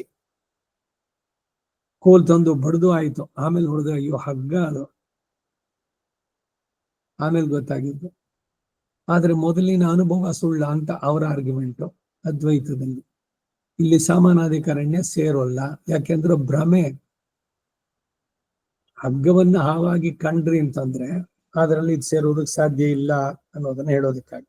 ಆದ್ದರಿಂದ ಜೀವಾತ್ಮನೇ ಅವಿದ್ಯಾಗೃಹೀತನಾಗಿ ಹೇಯ ಸಂಬಂಧ ಇರುವ ಪರಮಾತ್ಮನೆಂಬ ಭಾವದಿಂದಾಗಲಿ ಭ್ರಮೆಯಿಂದಾಗಲಿ ಜೀವಾತ್ಮನಿಗೆ ಪರಮಾತ್ಮನೊಂದಿಗೆ ಸಮಾನಾಧಿಕರಣ್ಯವು ಅಸಂಗತವಾದುದು ಎಂಬ ಭಾವ ಇದರಿಂದ ವ್ಯಕ್ತ. ಹೀಗೆ ಆತ್ಮತೆಯ ಅವಸ್ಥಾನವೇ ಸಮಾನಾಧಿಕರಣ್ಯ ವ್ಯವಹಾರಕ್ಕೆ ಕಾರಣ ಎಂದು ಅವಸ್ಥಾನಮೇವ ಎಂದು ಅವಧಾರವನ್ನು ಪ್ರಯೋಗಿಸ್ತಾರೆ. ರಾಮಾನುಜರ ಭಾಷ್ಯಕ್ಕೆ ಇದು ಅರ್ಥ. ಅದರಿಂದ ಮಿಥ್ಯಾವಾದಿಗಳು ಬ್ರಹ್ಮ ಒಂದೇ ಸತ್ಯ, ಜಗತ್ತು ಮಿಥ್ಯ ಅಂತ ಹೇಳುವಂತವರು ಭ್ರಮೆ, ಎಲ್ಲ ಬರೀ ಭ್ರಮೆಯಿಂದ ಇರೋದು, ನಿಜವಾದದ್ದಲ್ಲ, ವಾಸ್ತವವಲ್ಲ, ಜಗನ್ಮಿಥ್ಯ, ಬ್ರಹ್ಮ ಒಂದೇ ಸತ್ಯ, ಈ ಮಾತುಗಳು ಸರಿಯಲ್ಲ ಅಂತ ಹೇಳ್ತಾನೆ. ಈ ಸಮಾನಾಧಿಕರಣ್ಯಕ್ಕೆ ಹೇತುವೆಂದು ಹೇಳುವ ವಾದ ಸರಿಯಲ್ಲ ಅಂತ ಹೇಳದಂತಾಯ್ತು. ಆಗಲಿ ಜಗನ್ಮಿಥ್ಯ ಅಂತ ಹೇಳಿ ಪ್ರಮಾದಿಗಳೇ ಕಾರಣ ಎಂದು ಏಕೆ ಇಲ್ಲಿ ಅಂಗೀಕರಿಸಕೂಡುದು ಅಂತ ಕೇಳಿದ್ರೆ, ಹಿಂದೆಯೂ ಮುಂದೆಯೂ ಹೇಳಿದ್ದಕ್ಕೆ ವಿರುದ್ಧವಾದ ಅಭಿಪ್ರಾಯವನ್ನು ಅಂಗೀಕರಿಸಬಹುದೋ? ಅಸಂಬದ್ಧವಾಗತ್ತೆ. ವಿಭೂತಿ ಯೋಗದಲ್ಲಿ ಹೇಳ್ದ ಬರ್ತಾ ಇದ್ದಾನೆ ಒಂದೊಂದಾಗಿ. ಒಂದು ಶ್ಲೋಕಕ್ಕೂ ಇನ್ನೊಂದು ಶ್ಲೋಕಕ್ಕೂ ಸಂಬಂಧ ಇರಬೇಕು, ಸಂಗತಿ. ಆದ್ರಿಂದ ಅದು ಸರಿಯಲ್ಲ ಅಂತಾರೆ. ಹಿಂದೆ ಹೇಳಿರೋದನ್ನ ಮುಂದೆ ಉಪಸಂಹಾರ ರೂಪದಲ್ಲಿ ಹೇಳಿರುವ ಪ್ರಮಾಣಗಳನ್ನು ಯತಿವರ್ಯರೇ ರಾಮಾನುಜರೇ ಮುಂದಿನ ವಾಕ್ಯದಲ್ಲಿ ಉದಾಹರಿಸ್ತಾರೆ. ಅದು ಅಲ್ಲದೆ ಪರಬ್ರಹ್ಮನಿಗೆ ನೀಚ ಭಾವವಾದ ಅವಿದ್ಯಾಗೃಹೀತತ್ವವನ್ನ ಭ್ರಮೆಯಿಂದಾಗಲಿ ಅಥವಾ ಸ್ವಸಂಕಲ್ಪದಿಂದಾಗಲಿ ಉಪಪಾದಿಸುವುದು ಸಾಧ್ಯವಿಲ್ಲ. ಯಾವುದೋ ಒಂದು ಕಿರಣ ಭಗವಂತನಿಗೆ ಭ್ರಮೆಗೆ ಒಳಗಾದ ಈ ತರ ಬರೋದು ಸರಿಯಾಗತ್ತೋ? ಅವನು ಯಾವಾಗ್ಲೂ ಪೂರ್ಣ ಜ್ಞಾನ ಇರುವಂತವನು. ಅದರಲ್ಲಿ ಎಲ್ಲೂ ಮರೆಯಾಗೋದಕ್ಕೆ ಒಂದ್ ಸ್ವಲ್ಪ ಹೊತ್ತಿತ್ತು, ಆಮೇಲೆ ಹೋಯ್ತು, ಆಮೇಲೆ ಬಂತು ಅನ್ನೋದಕ್ಕೆಲ್ಲ ಇಲ್ಲ. ಎಲ್ಲ ಸಹಜವಾಗಿ ಸ್ವಾಭಾವಿಕ ಅನವಧಿಕಾತಿಶಯ. ಪದ ಸ್ವಾಭಾವಿಕ ಅಂದ್ರೆ ಸಹಜವಾಗಿ ಭಗವಂತನಿಗಿರೋದು. ಇನ್ನು ಒಂದು ಕ್ಷಣ ಹೆಂಗಿತ್ತು, ಒಂದು ಕ್ಷಣ ಹಂಗಿದ್ದ, ಈ ತರದ್ದೆಲ್ಲ ಆಗೋಲ್ಲ.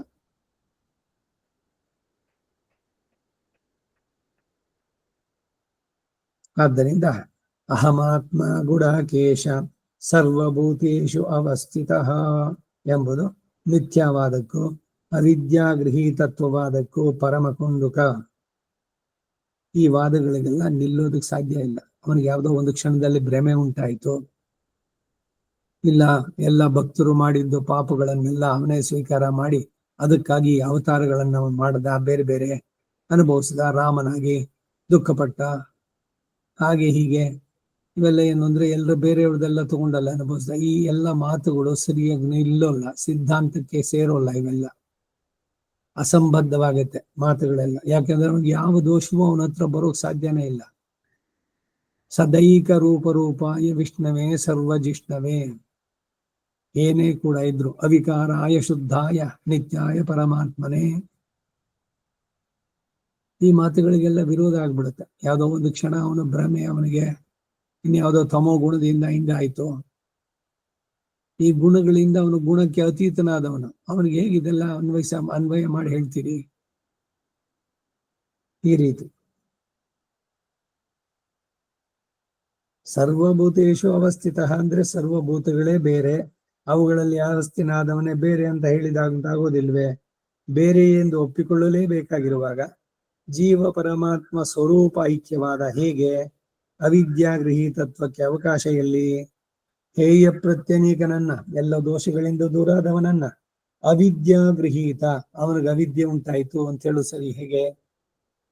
ಒಂದು ಪಾರಮಾರ್ಥಿಕ ಸತ್ಯ, ಇನ್ನೊಂದು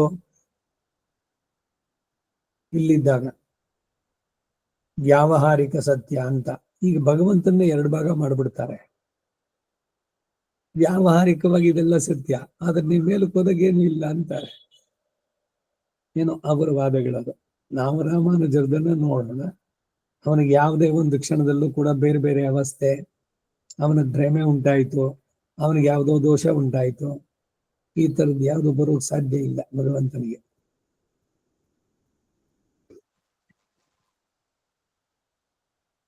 ಈ ಆಕ್ಷೇಪಗಳಿಗೆ ಸಮಾಧಾನ ಇಲ್ಲದಂತಾಗುತ್ತೆ. ಈ ಮಿಥ್ಯಾವಾದ, ಅವಿದ್ಯಾಗೃಹೀತತ್ವವಾದ ಯಾವ ಗೀತಾ ಪ್ರಮಾಣಗಳಿಗೂ ಸರಿ ಹೋಗೋದಿಲ್ಲ ಅಂತ ತಿಳಿಸ್ತಾರೆ. ವಿಭೂತಿ ಉಪಸಂಹಾರೆ, ವಿಭೂತಿ ಮಹಾತ್ಮೆಯನ್ನು ಉಪಸಂಹಾರ ಮಾಡಿ ಅಂದ್ರೆ ಮುಗಿಸಿ ಹೇಳುವ ಸಂದರ್ಭದಲ್ಲಿ ವಕ್ಷತಿ ಹೇಳ್ತಾರೆ. ಏನು ಅಂದ್ರೆ ಮಯಾವಿನ, ನನ್ನಿಂದ ಸೇರದೇ ಇರುವ, ಅಂದರೆ ನನ್ನಿಂದ ಪ್ರತ್ಯೇಕಿಸಬಹುದಾದಂತಹ ಭೂತಂ ಚರಾಚರಂ, ಚರ ಅಚರ ರೂಪ ಸ್ವರೂಪವು ಸರ್ವಭೂತವಾದದ್ದು. ಯತ್ ಯಾವುದುಂಟೋ ತತ್ ಅಂತಹ ಚರ ಅಚರ ವಸ್ತುವು ನಾಸ್ತಿ ಇಲ್ಲ, ನನ್ನನ್ನು ಬಿಟ್ಟು ಯಾವುದು ಇರೋಕ್ ಸಾಧ್ಯ ಇಲ್ಲ. ಮತ್ತಃ ಪರತರಂ ನಾಸ್ತಿ. ಭಗವಂತ ಎಲ್ಲ ಸರ್ವಾವಸ್ಥೆ, ಸರ್ವದೇಶ, ಸರ್ವಕಾಲ ಎಲ್ಲದರಲ್ಲೂ ಅವನು ಜೀವಾತ್ಮ ಚೇತನ ಅಚೇತನಗಳೊಂದಿಗೆ ಸದಾ ಇರ್ತಾನೆ. ಭಗವಂತನನ್ನು ಬಿಟ್ಟು ಬೇರೆಯಾಗಿ ಯಾವುದು ಇರ್ಲಿಕ್ಕೆ ಸಾಧ್ಯ ಇಲ್ಲ ಅನ್ನುವಂಥದ್ದು. ಅದನ್ನೇ ಅಪೃಥಕ್ ಸಿದ್ಧ ವಿಶೇಷಣಗಳಾಗಿ ನನ್ನೊಂದಿಗೆ ಅವಿನಾಭೂತತ್ವವನ್ನು ಹೊಂದಿವೆ ಅನ್ನೋದು ತಾತ್ಪರ್ಯ. ನಾನಲ್ಲದೆ ಇನ್ನು ಯಾವ ಚರಾಚರ ವಸ್ತುವು ಇಲ್ಲ ಎಂಬ ಮಿಥ್ಯಾವಾದಾರ್ಥ ಅಲ್ಲ. ಇತಿ ಎಂಬುದಾಗಿ ಸರ್ವೇಷಾಂ ವಿಭೂತಿಯಾದ ಸಮಸ್ತ ಚರಾಚರ ವಸ್ತುವಿಗೋ ಸ್ವೇನ ಅವಿನಾಭಾವ ವಚನಾತ್, ಪರಮಾತ್ಮನಾದ ತನ್ನೊಂದಿಗೆ ಅವಿನಾಭಾವವನ್ನು ಉಪದೇಶಿಸೋದರಿಂದ ಅವಿನಾಭಾವಶ್ಚ, ಅವಿನಾಭಾವವಾದರೂ ನಿಯಾಮ್ಯತೆಯೇತಿ, ಆ ಚರಾಚರ ವಿಭೂತಿಗಳನ್ನು ನೇಮಿಸೋದಕ್ಕಾಗಿ ಉಂಟಾಗಿರುತ್ತೆ ಅಂತ ಹೇಳಿ. ಎರಡನೇದು ಮತ್ತ ಸರ್ವಂ ಪ್ರವರ್ತತೆ, ನನ್ನ ಮೂಲಕವಾಗಿ ಸರ್ವಭೂತಗಳಿಗೂ ಪ್ರವೃತ್ತಿ ಉಂಟಾಗತ್ತೆ. ಇತಿ ಉಪಕ್ರಮೋದಿತಂ ಎಂದು ಪ್ರಾರಂಭದಲ್ಲೇ ಉಪದೇಶಿಸಲ್ಪಟ್ಟಿದ್ದು. ಇಲ್ಲಿ ಉಪಕ್ರಮ ಉಪಸಂಹಾರಗಳಲ್ಲಿ ಹೇಳಿರುವ ವಾಕ್ಯಗಳನ್ನು ಉದಾಹರಿಸಿರುವ ಅಭಿಪ್ರಾಯ ಏನು ಅಂತಂದ್ರೆ, ಅವೆರಡಕ್ಕೂ ಐಕಕಂಠ್ಯ ಅತ್ಯವಶ್ಯಕವಾದ್ದರಿಂದ ಉಪಕ್ರಮದಲ್ಲಿ ಹೇಳಿರುವ ಅಭಿಪ್ರಾಯವೇ ಮಧ್ಯದಲ್ಲೂ ಸಮರ್ಥಿಸಲ್ಪಟ್ಟು ಉಪಸಂಹಾರ ಕನ್ಕ್ಲೂಷನ್ ಆ ಕೊನೆಯಲ್ಲೂ ಹೇಳಲ್ಪಡ್ತಕ್ಕಾಗತ್ತೆ. ಚರಾಚರ ಜಗತ್ತೆಲ್ಲ ತನಗೆ ಶರೀರವಾಗಿ, ತಾನು ಎಲ್ಲಕ್ಕೂ ಆತ್ಮವಾಗಿ, ಹೀಗೆ ಅವೆಲ್ಲ ಅಪೃಥಕ್ ಸಿದ್ಧ ವಿಶೇಷಣವಾಗಿ ತನ್ನೊಂದಿಗೇನೇ ಯಾವಾಗಲೂ ಇರುವುದರಿಂದ ಆ ಜಗತ್ತೇ ತಾನು ಎಂದು ಸಾಮಾನಾಧಿಕರಣ್ಯ ಕೂಡುತ್ತೆ ಎಂದು. ಈ ಕಾರಣದಿಂದಲೇ ಶ್ರೀ ಪರಾಶರರು ಕೂಡ ತನ್ನ ಶಿಷ್ಯರಾದ ಮೈತ್ರೇಯರಿಗೆ ಜಗಚ್ಚ ಸಹ ವಿಷ್ಣು ಪುರಾಣ 1:31 ಆ ಜಗತ್ತು ಪರಮಾತ್ಮನೇ ಎಂದು ಉಪದೇಶಿಸಿದರು. ಎಲ್ಲದರಲ್ಲೂ ವಿಷ್ಣುವನ್ನು ಕಾಣುವುದು ಅಂದ್ರೆ ಹೀಗೆ. ಶುಕಮುನಿ ದಾಳ್ವರ್ ಇನ್ಮೇಲೆ ವಿಷ್ಣು ಅವನಿಗೆ ಭಗವಂತನೇ ಕಾಣ್ತಾ ಇದ್ದ ಎಲ್ಲ ಕಡೆ. ಮರ, ಗಿಡ, ಕ್ರಿಮಿ, ಕೀಟ, ಪಕ್ಷಿ ಎಲ್ಲದರಲ್ಲೂ ಕಾಣ್ತಾ ಇದ್ದಿದ್ದು. ಇದು ಮನುಷ್ಯ, ಇದು ಸ್ತ್ರೀ, ಅದು ಪುರುಷ, ಇದು ವೃದ್ಧ, ಅದು ಧನವಂತ, ಯಾವ ಡಿಫರೆನ್ಸನ್ಸ್ ಅವನು ಕಾಣಿಸ್ತಾನೆ ಇರಲಿಲ್ಲ ಶುಕ ಮಹರ್ಷಿಗೆ. ಎಲ್ಲರೂ ಕೂಡ ಭಗವಂತನನ್ನೇ ಎಲ್ಲೆಲ್ಲೂ ಕಂಡಿದ್ದು. ತ್ವಯಿಮಯಿ ವಿಷ್ಣು ಸರ್ವಂ ವಿಷ್ಣುಮಯಂ ಜಗತ್. ಇದು ನಿಜವಾದಂತಹ ದೃಷ್ಟಿ ಬರಬೇಕು ಅಂತಂದ್ರೆ, ಶುಕಮುನಿ ಆಳ್ತಾರೆ ಅಂತಂದ್ರೆ ಇದು ಶುಕಮುನಿ ಆಳ್ವರ್ ಎವ್ವಲ ಅಂತ ಹೇಳ್ಬೇಕಾದ್ರೆ.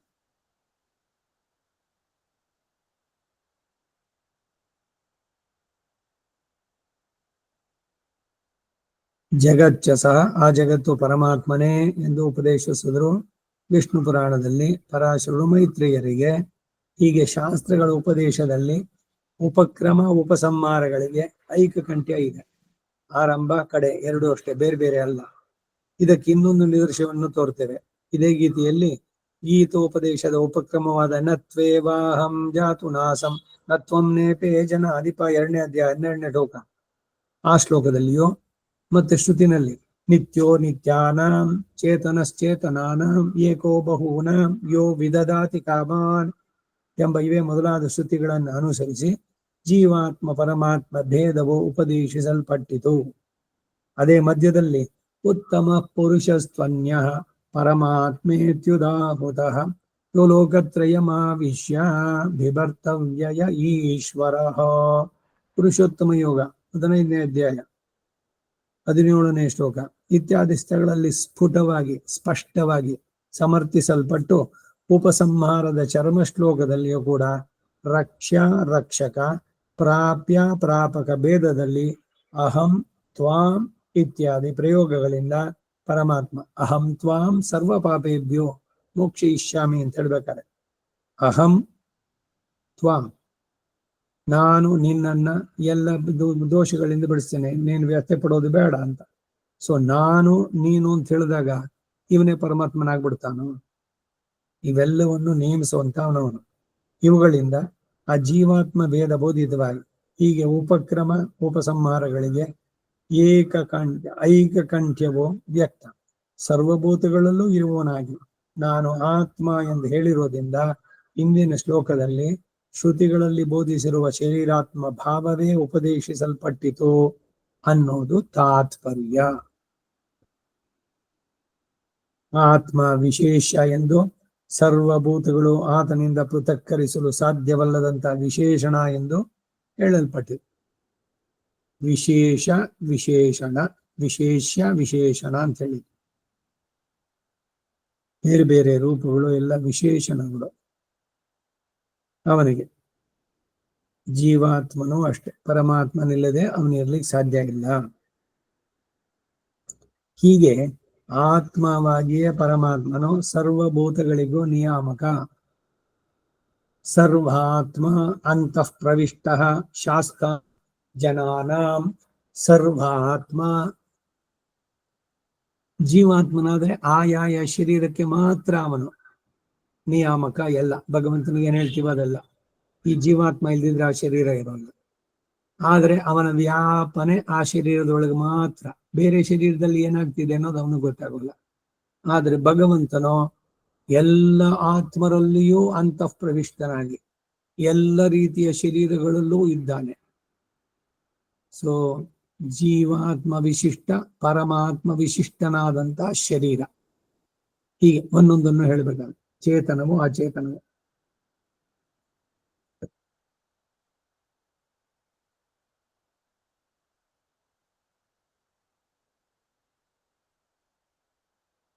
ಸರ್ವಭೂತಗಳ ಪ್ರವೃತ್ತಿಯು ಅವನಿಗೆ ಸೇರಿದ್ದು. ಅವನೇ ಎಲ್ಲವನ್ನು ನಿಯಮಿಸುವಂತವನು. ಆದರೆ ಅಗ್ನಿ ಇಲ್ಲದೆ ಧೂಮವಿಲ್ಲ, ಗುಣಿ ಇಲ್ಲದೆ ಗುಣ ಇಲ್ಲ ಎಂದು ಹೇಳಿದ್ರೆ ಅಗ್ನಿಯು ಗುಣಿಯು ಪರಮಾರ್ಥ ಎಂದು, ಧೂಮ ಮತ್ತು ಗುಣವು ಪರಮಾತ್ಮವಲ್ಲದ ಮಿಥ್ಯಾಭೂತ ಎಂದು ಆಗೋದಿಲ್ವೇ ಅಂದರೆ ಹಾಗಾಗುವುದಿಲ್ಲ. ಏಕೆಂದರೆ ಮಿಥ್ಯೆಯಾದುದಕ್ಕೆ ಪರಮಾರ್ಥವಾದುದೊಂದಿಗೆ ಅವಿನಾಭೂತ ಎಲ್ಲಿ ಇದೋ? ಎರಡು ಸತ್ಯವಾದ ಪದಾರ್ಥಗಳಿಗೆ ತಾನೇ ಅವಿನಾಭಾವವನ್ನು ಹೇಳಬಹುದು. ಆದ್ದರಿಂದ ಪರಮಾತ್ಮನು ಹೇಗೆ ಸತ್ಯವೋ ಆತನೊಂದಿಗೆ ಅವಿನಾಭೂತವಾದ ವಿಭೂತಿ ರೂಪ ಭೂತಗ್ರಾಮವು ಸತ್ಯ ಎಂದು ಹೇಳತಕ್ಕದ್ದು. ಆಗಲಿ ಯಜ್ಞದತ್ತನಲ್ಲದೆ ಮನೆಯಲ್ಲಿ ಇನ್ನು ಯಾರು ಇಲ್ಲ, ರಜ್ಜುವಲ್ಲದೆ ಸರ್ಪವು ಯಾವುದು ಇಲ್ಲ ಅಂತ ಹೇಳಿದ್ರೆ ಯಜ್ಞದತ್ತನೊಬ್ಬನೇ ಸತ್ಯ. ಮನೆಯಲ್ಲಿ ಇತರರಿರುವುದು ಹೇಗೆ ಅಸತ್ಯವೋ ಹಾಗೆ ರಜ್ಜು ಒಂದೇ ಸತ್ಯವಾಗಿ, ಭ್ರಮೆಯಾದ ಸರ್ಪ ಹೇಗೆ ಅಸತ್ಯವೋ ಹಾಗೆ ಏಕೆ ಭಾವಿಸ್ಕೊಡ್ದು ಎಂಬ ಆಕ್ಷೇಪಕ್ಕೆ ಸಮಾಧಾನವಾಗಿ ಅವಿನಾಭೂತ ಶಬ್ದಾರ್ಥದ ಮೂಲಕ ತಿಳಿಸ್ತಾರೆ. ಜಗತ್ತು ಪರಮಾತ್ಮನಿಗೆ ಅಪೃಥಕ್ ಸಿದ್ಧ ವಿಶೇಷಣ. ಜಗತ್ತು ಆತನಿಗೆ ಶರೀರವಾಗಿ, ಆತನು ಜಗತ್ತಿಗೆ ಆತ್ಮವಾದ್ದರಿಂದ ಜಗತ್ತು ಪರಮಾತ್ಮನೇ ಎಂಬ ಸಮಾನಾಧಿಕರಣ್ಯ ಸಮಂಜಸವಾಗತ್ತೆ. ಈಕ್ವೇಶನ್ ಆಗ್ದಂಗೆ. Love is blind, God is love. So God is blind ಈ ರೀತಿ ಹೇಳೋದಕ್ಕೆ ಸಮಾನಾಧಿಕರಣ್ಯ ಅಂದ್ರೆ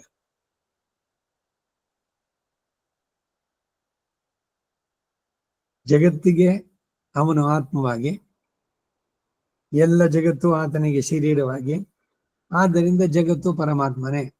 ಚರಾಚರಾಣಿ ಸರ್ವಾಣಿ ಸರ್ವಂ ಭಗವದ್ವಪುಃ. ಚರ ಅಚರ ಸರ್ವವು ಅವನಿಗೆ ಶರೀರ ಅಂತಾರೆ. ಬೇಕಾದಷ್ಟು ಶ್ರುತಿ ಪ್ರಮಾಣಗಳು. ಅಂತಃ ಪ್ರವಿಷ್ಟ ಶಾಸ್ತಾ ಜನಾನಾಂ ಸರ್ವಾತ್ಮ. ಹೀಗೆ ಜಗತ್ತು ಎಲ್ಲ ಪರಮಾತ್ಮನೇ ಎಂಬ ಸಮಾನಾಧಿಕಾರಣ್ಯಕ್ಕೆ ಸಮಂಜಸವಾಗುತ್ತೆ. ಯಾಕೆಂದ್ರೆ ಜಗತ್ತಿಗೆ ಅವನ ಆತ್ಮನಾಗಿದ್ದಾನೆ, ಜಗತ್ತು ಆತನಿಗೆ ಶರೀರವಾಗಿದೆ. ನೀಲವು ಘಟಕ್ಕೆ ಅಪೃಥಕ್ ಸಿದ್ಧ ವಿಶೇಷಣವಾದ್ದರಿಂದ ನೀಲೋ ಘಟಃ ಎಂಬ ಸಮಾನಾಧಿಕರಣ್ಯ ಹೇಗೆ ಸರಿ ಹೋಗುತ್ತೋ ಹಾಗೆ ಎಂದು ಭಾವಿಸ್ತಕ್ಕದ್ದು. ಈ ಸಮಾನಾಧಿಕರಣ್ಯಕ್ಕೆ ನಿಬಂಧನವು ಶರೀರಾತ್ಮ ಭಾವದಿಂದ ಪರಮಾತ್ಮನು ಎಲ್ಲವನ್ನೂ ಕೂಡ ಅವಿನಾಭೂತವಾಗಿ ವ್ಯಾಪಿಸಿರುವುದೇ.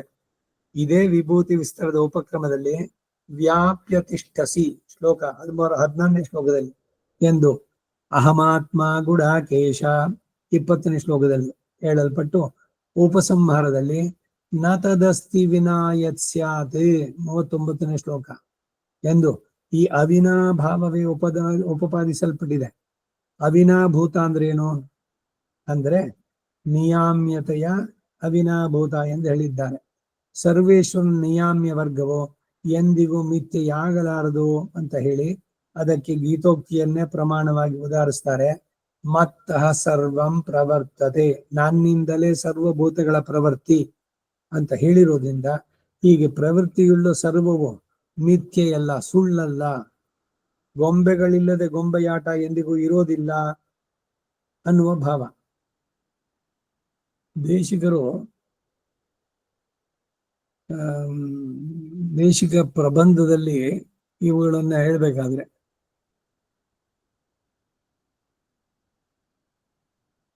ಮೊಲೆ ಇಲ್ಲದಲ್ಲಿ ಸ್ತನ್ಯಪಾನವನ್ನು ಮಾಡಿದೆ ಅಂತ. ಮೊಲೆಯೇ ಇಲ್ಲ, ಅಲ್ಲಿ ಸ್ತನ್ಯಪಾನ ಹೇಗೆ ಸಾಧ್ಯ? ಹಾಗೆ ಇಲ್ಲದ್ದು ಎಲ್ಲದನ್ನ ಆರೋಪಿಸಿ ಹೇಳೋದು ಅನ್ನೋದೆಲ್ಲ ಅಂದ್ರೆ ಬೇರೆ ಮತಗಳನ್ನ ಖಂಡಿಸ್ತಾರೆ. ಅವರವರು ಕೊಡುವಂತ ಏನು ಸಿದ್ಧಾಂತಗಳನ್ನು ಹೇಳ್ತಾರೋ ಅದನ್ನ. ಎಲ್ಲವೂ ಕೂಡ ಸರ್ವಂ ಮತ್ತಃ ಸರ್ವಂ ಪ್ರವರ್ತತೆ, ನನ್ನಿಂದಲೇ ಸರ್ವಭೂತಗಳ ಪ್ರವೃತ್ತೆ. ಹೀಗೆ ಪ್ರವೃತ್ತಿಯುಳ್ಳ ಸರ್ವವು ಮಿಥ್ಯೆಯಾಗೋದಿಲ್ಲ, ಸುಳ್ಳಲ್ಲ ಇದು. ಗೊಂಬೆಗಳಿಲ್ಲದೆ ಗೊಂಬೆಯಾಟ ಎಂದಿಗೂ ಇರೋದಿಲ್ಲ ಎನ್ನುವ ಭಾವ. ಅವರುಗಳ ದೃಷ್ಟಾಂತದಲ್ಲಾದ್ರೂ ಅಗ್ನಿಯು ಧೂಮವನ್ನ ನೇಮಿಸಲಾರದು, ಧೂಮವನ್ನ ಅಗ್ನಿ ನೇಮಿಸಲಾರದು. ಸರ್ವೇಶ್ವರನಾದರೂ ತನ್ನ ಸಮಸ್ತ ಭೂಮಿ ವಿಭೂತಿಯನ್ನ ನೇಮಿಸಬಲ್ಲ. ಅಂತಹ ನಿಯಾಮ್ಯ ವರ್ಗವೆಲ್ಲ ಮಿಥ್ಯೆಯಾಗಲಾರದು, ಸುಳ್ಳು ಆಗೋದಿಲ್ಲ ಎಂಬ ಭಾವದಿಂದ ಅವಿನಾಭಾವಶ್ಚ ನಿಯಾಮ್ಯತೆಯ ಎಂಬ ಪ್ರಯೋಗ. ಆದ್ದರಿಂದ ಅಹಮಾತ್ಮ ಗುಡಾಕೇಶ ಎಂಬಲ್ಲಿ ಸರ್ವ ಶರೀರಗಳಲ್ಲೂ ಇರುವ ಜೀವಾತ್ಮನಿಗೂ ಪರಮಾತ್ಮನಿಗೂ ಸ್ವರೂಪ ಐಕ್ಯ ಬೋಧಿಸಲ್ಪಟ್ಟಿತು ಎಂಬ ವಾದ್ಯವು ಕೂಡ ದೂರೀಕೃತವಾಯಿತು. ಇವನೇ ಪರಮಾತ್ಮನ ಆಗೋದಿಲ್ಲ, ಅವನಿಂದ ನಿಯಮಿಸಲ್ಪಟ್ಟವನೇ ಹೊರತು ಇವನೇ ಭಗವಂತನೇ ಎಂದಿಗೂ ಪರಮಾತ್ಮನ ಜೀವಾತ್ಮ ಎಂದಿಗೂ ಪರಮಾತ್ಮನ ಆಗೋಲ್ಲ. ಕೂಡಿತ್ತಾಹಿಲ್ನಲ್ಲು ರೈಪು ಕೂಡಾಮಯೈ ಕೂಡಿನಾಲ್. ನಮ್ಮಾಳ್ವಾರ್ ಕೂಡ ಹೇಳ್ತಾರೆ ಈ ಮಾತನ್ನು. ಸರಿಯಾಗಿ ತಿಳಿದೇ ಇರೋರು ದಾರಿ ತಪ್ಪುತ್ತಾರೆ ಅಂತ. ಯೋಗಿಗಳು ಇವರುಗಳೆಲ್ಲ ಏನು ಸಮಾಧಿ ಸ್ಥಿತಿಯಲ್ಲಿ ತಮ್ಮನ್ನು ತಾವೇ ನೋಡ್ತಾ ಕೂತ್ಬಿಟ್ರು ಅಂತ. ಅವನೇ ಭಗವಂತನಾಗ್ಬಿಟ್ನೋ ಹೀಗೆ.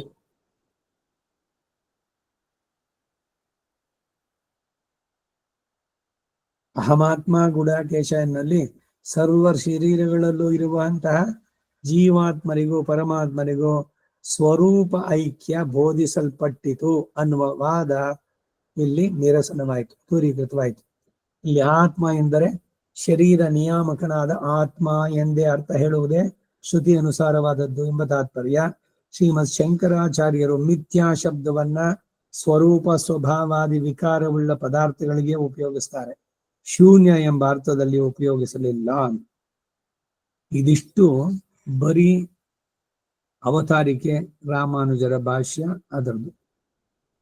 ಸಮಾನಾಧಿಕರಣ್ಯ ಚೇತನ ಭಗವಂತನನ್ನ ಬಿಟ್ಟು ಇರೋದಕ್ಕೆ ಸಾಧ್ಯವಿಲ್ಲ. ಕರ್ಮದ ಶರೀರದಲ್ಲೋ ಇದರಲ್ಲೋ ಚೇತನ ಅಚೇತನಗಳೆರಡೂ ಕೂಡ ಅವನ ಸಂಕಲ್ಪಕ್ಕೆ ಒಳಪಟ್ಟು ಅವನಿಂದ ನಿಯಮಿಸಲ್ಪಟ್ಟಿದ್ದೆ ಹೊರತು ಅವುಗಳೇ ಪರಮಾತ್ಮನಲ್ಲ. ಸೊ ಅದರಿಂದ 3 ತತ್ವಗಳು ಅನ್ನೋದು ಬಹಳ ಸ್ಪಷ್ಟ. ಒಂದು ಪರಮಾತ್ಮ, ಇನ್ನೊಂದು ಅಚೇತನ, ಮತ್ತೊಂದು ಚೇತನ. ಈ ಚೇತನ ಅಚೇತನ ಎರಡೂ ಕೂಡ ಅವನಿಂದ ನಿಯಮಿಸಲ್ಪಟ್ಟು ಅಪೃಥಕ್ ಸಿದ್ಧ ವಿಶೇಷಣಗಳಾಗಿ ಭಗವಂತನಿಗೆ ಇರುವಂತಹದ್ದು. ಇವೆರಡು ಅವನಿಗೆ ಶರೀರ. ಚೇತನ ಚೇತನ ಎರಡು ಕೂಡ. ಚರಾಚರಾಣಿ ಸರ್ವಾಣಿ ಸರ್ವಂ ಭಗವದ್ವಪುಹು ಅಂತ ಹೇಳುವಂತ. ಈಗ ಶ್ಲೋಕಕ್ಕೆ ಬರೋಣ. 21ನೆಯ ಶ್ಲೋಕ. ಏಕವಿಂಶತಿ ಶ್ಲೋಕ. ಆದಿತ್ಯಾನಾಂ ಅಹಂ ವಿಷ್ಣು ಜ್ಯೋತಿಷಾಂ ರವಿರಂಶುಮಾನ್ ಮರೀಚಿಃ ಮರುತಾಮಸ್ಮಿ ನಕ್ಷತ್ರಾಣಾಂ ಅಹಂ ಶಶಿ. ಆದಿತ್ಯಾನಾಂ ಕಶ್ಯಪ ಅದಿತಿ. ಕಾಶ್ಯಪರಿಂದ ಅದಿತಿಯಲ್ಲಿ ಹುಟ್ಟಿದ ಮಕ್ಕಳಾದಂತಹ 12 ಆದಿತ್ಯರು, 12 ಜನ ಆದಿತ್ಯರಿದ್ದಾರೆ. ಅಹಂ ನಾನು, ವಿಷ್ಣು ಮುಖ್ಯನಾದ ವಿಷ್ಣು ನಾಮಕ ಆದಿತ್ಯ ನಾನು. 12 ಜನ ಆದಿತ್ಯರಲ್ಲಿ ಒಬ್ಬನಿಗೆ ವಿಷ್ಣು ಅಂತ ಕೂಡ ಹೆಸರು. ಆದಿತ್ಯಾನಾಂ ಅಹಂ. ಹಿಂದೆ ಪ್ರಾಧಾನ್ಯತಃ ಪ್ರವಕ್ಷ್ಯಾಮಿ ಅಂತ ಹೇಳಿ ಮುಂದೆ 24ನೇ ಶ್ಲೋಕದಲ್ಲಿ ಪುರೋದಸಾಂಚ ಮುಖ್ಯಮ್ಮ ವಿದ್ಧಿ ಪಾರ್ಥ ಬೃಹಸ್ಪತಿಂ ಎಂಬಲ್ಲಿ ಮುಖ್ಯಂ ಎಂದು ಹೇಳಲ್ಪಟ್ಟಿರೋದ್ರಿಂದ ಪ್ರಧಾನನಾದ ಮುಖ್ಯನಾದ ನಾನು ಎಂದೇ ಅರ್ಥವನ್ನು ಹೇಳತಕ್ಕದ್ದು. 12 ಆದಿತ್ಯರಲ್ಲೇ ವಿಷ್ಣು ನಾಮಕ ಆದಿತ್ಯನೊಬ್ಬನನ್ನೇ ಬೋಧಿಸುತ್ತದೆ ಅಹಂ ವಿಷ್ಣು ಅಂತ ಹೇಳಿರೋದ್ರಿಂದ ಆ ವಿಷ್ಣು ಶರೀರಕನಾಗಿ ಆತನಿಗೆ ಆತ್ಮವಾಗಿಯೂ ಇರುವವನು ನಾನೇ ಎನ್ನುವ ಭಾವ. ಹಾಗೆ ಮುಂದೆ ಹೇಳುವ ಸಾಮಾನಾಧಿಕರಣ್ಯಗಳಲ್ಲೆಲ್ಲ ಎಂದು ಅರ್ಥ ಮಾಡತಕ್ಕದ್ದು. ಜ್ಯೋತಿಷಾಂ ಎಲ್ಲ ಜ್ಯೋತಿಷ್ಯಗಳು ಕಾಣಬರುತ್ತವೋ ಅವುಗಳಲ್ಲಿ ಅಹಂ ನಾನು. ಅಂಶುಮಾನ್ ಮಹತ್ತಾಗಿ ಪ್ರಕಾಶವುಳ್ಳ ಮುಖ್ಯನಾದ ರವಿಹಿ ಸೂರ್ಯನೇ, ಅಂದರೆ ಸೂರ್ಯನಿಗೆ ಆತ್ಮನಾಗಿರುವನು ನಾನೇ. ಧ್ಯೇಯಸ್ಸದಾ ಸವಿತೃಮಂಡಲ ಮಧ್ಯವರ್ತಿ ನಾರಾಯಣ. ಸವಿತೃಮಂಡಲ ಮಧ್ಯವರ್ತಿ ನಾರಾಯಣ. ಸೊ ಸೂರ್ಯನಿಗೆ ಅಂತರ್ಯಾಮಿಯಾಗಿರುವಂತವನು, ಆತ್ಮನಾಗಿರೋ ನಾನೇ. ಮರುತ ಮರುದ್ಗಣಗಳು, ಮರೀಚಿರಶ್ಮಿ ಮುಖ್ಯನಾದ ಮರೀಚಿಗೆ ಆತ್ಮನಾಗಿರುವವನು ನಾನೇ. ಮರುದ್ಗಣಗಳು, ಮರುತ್ತುಗಳಲ್ಲಿ ಒಬ್ಬ ಇವನು ಮರೀಚಿ. ಈ ಮರುದ್ಗಣಗಳ ಬಗ್ಗೆ ಎಲ್ಲ ಹಿಂದೆ ಹೇಳಿದ್ದ ಕತೆ ಜ್ಞಾಪಕ ಇದೆ ನಿಮಗೆ. ದಿತಿ ಅದಿತಿ ಇಬ್ರು ಅಕ್ಕ ತಂಗಿಯರು. ಕಶ್ಯಪನಿಗೆ ಪತ್ನಿ 13 ಜನ, ಅದರಲ್ಲಿ ಇವರಿಬ್ರು. ದ್ವಿತೀಯ ಮಕ್ಕಳೆಲ್ಲ ದೈತ್ಯರು, ಅದಿತಿಯ ಮಕ್ಕಳು ದೇವತೆಗಳು. ಇವರಿಬ್ಬರಿಗೂ ದಾಯಾದಿ ಕಲಹ. ದೇವತೆಗಳು ಜಯಿಸ್ತಾ ಇದ್ರು.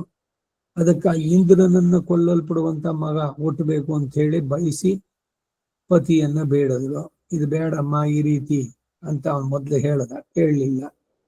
ಅದಕ್ಕೆ ದೀರ್ಘವಾದಂತಹ ವ್ರತವನ್ನು ಮಾಡ್ತೀನಿ ಅಂತ 1 ವರ್ಷ ಪಯೋವ್ರತ ಅಂತ ನಡೆಸಿ, ಆಮೇಲೆ ಇವಳು ಯಾವಾಗ ತನ್ನ ವ್ರತದಲ್ಲಿ ಲೋಪ ಇದೆಯೋ ಆ ಸಂದರ್ಭದಲ್ಲಿ ಯೋಗದಿಂದ ಇಂದ್ರ ಅವನ ಶರೀರವನ್ನ ಪ್ರವೇಶಿಸಿ ಅವಳ ಗರ್ಭವನ್ನ 7 ಆಗಿ ತುಂಡರಿಸಿದ.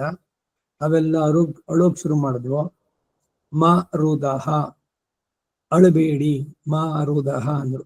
ಅದಕ್ಕೆ ಮಾರುದಹ ಅದರಿಂದ ಬಂದಿದ್ದ ಮರುತ್ ಅನ್ನುವಂಥ ಪದ. ಆಮೇಲೆ ಇವಳಿಗೆ ಎಚ್ಚರ ಆಯ್ತು. ಆಮೇಲೆ ಹೇಳಿದ್ಲು, ಸರಿ ಹೋಗ್ಲಿ, ಏನು ಯೋಚನೆ ಮಾಡಬೇಡ ಚಿಕ್ಕಮ್ಮ, ನಾನು ಇವ್ರನ್ನೆಲ್ಲ ನನ್ನ ಜೊತೆಗೆ ಕರ್ಕೊಂಡು ಹೋಗ್ತೇನೆ. 49 ಜನ ಇದ್ದಾರೆ ಮರುದ್ಗಣಗಳು.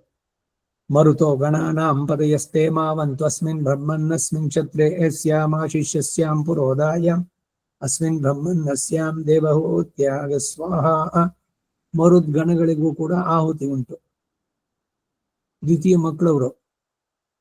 ಆದ್ರೆ ಇವನ ವಜ್ರಾಯುಧದಿಂದ ಪ್ರಹರಿಸಲ್ಪಟ್ಟು ಆಮೇಲೆ ಇಂದ್ರನೊಂದಿಗೆನೆ ದೇವತೆಗಳಿಗೆ ಅಲ್ಲಿ ಹೋಗಿ ಹವಿಭಾಗವನ್ನು ಸ್ವೀಕರಿಸುವಂತವರು.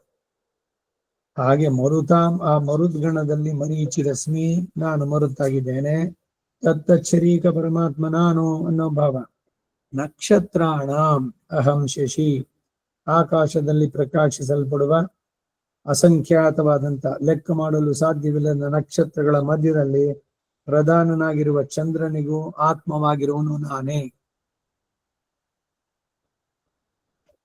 ಮಾಡರ್ನ್ ಸೈನ್ಸ್ಗೆ ತಾಳೆ ಹಾಕೋಕ್ ಹೋಗಬೇಡಿ. ಸೈನ್ಸ್ ಪ್ರಕಾರ ಸೂರ್ಯ ಚಂದ್ರ ಅನ್ನೋದು ಒಂದು ಪ್ಲಾನೆಟ್ ಅಷ್ಟೇ, ಒಂದು ಗ್ರಹ, ಉಪಗ್ರಹ. ಅದು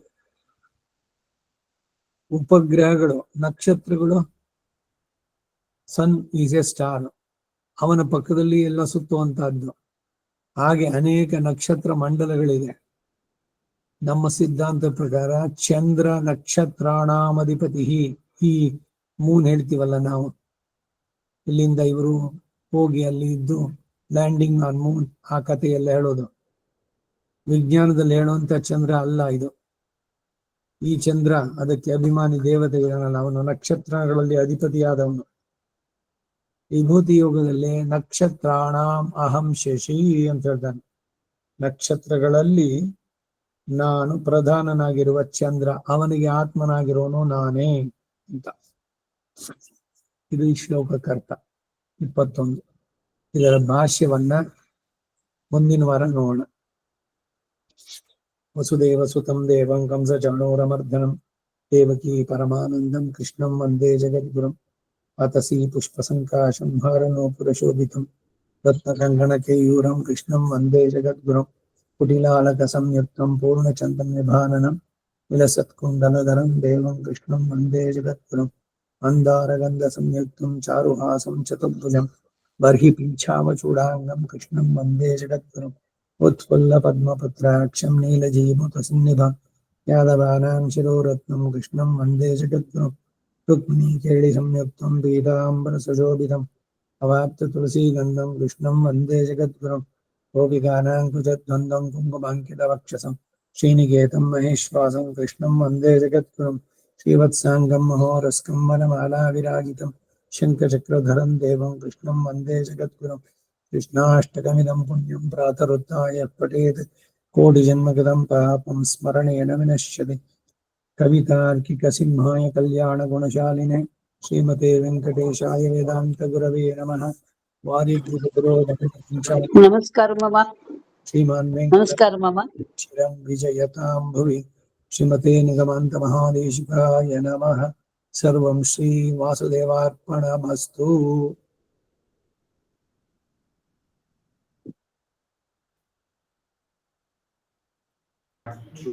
ನಮಸ್ಕಾರ ಮಾಮ.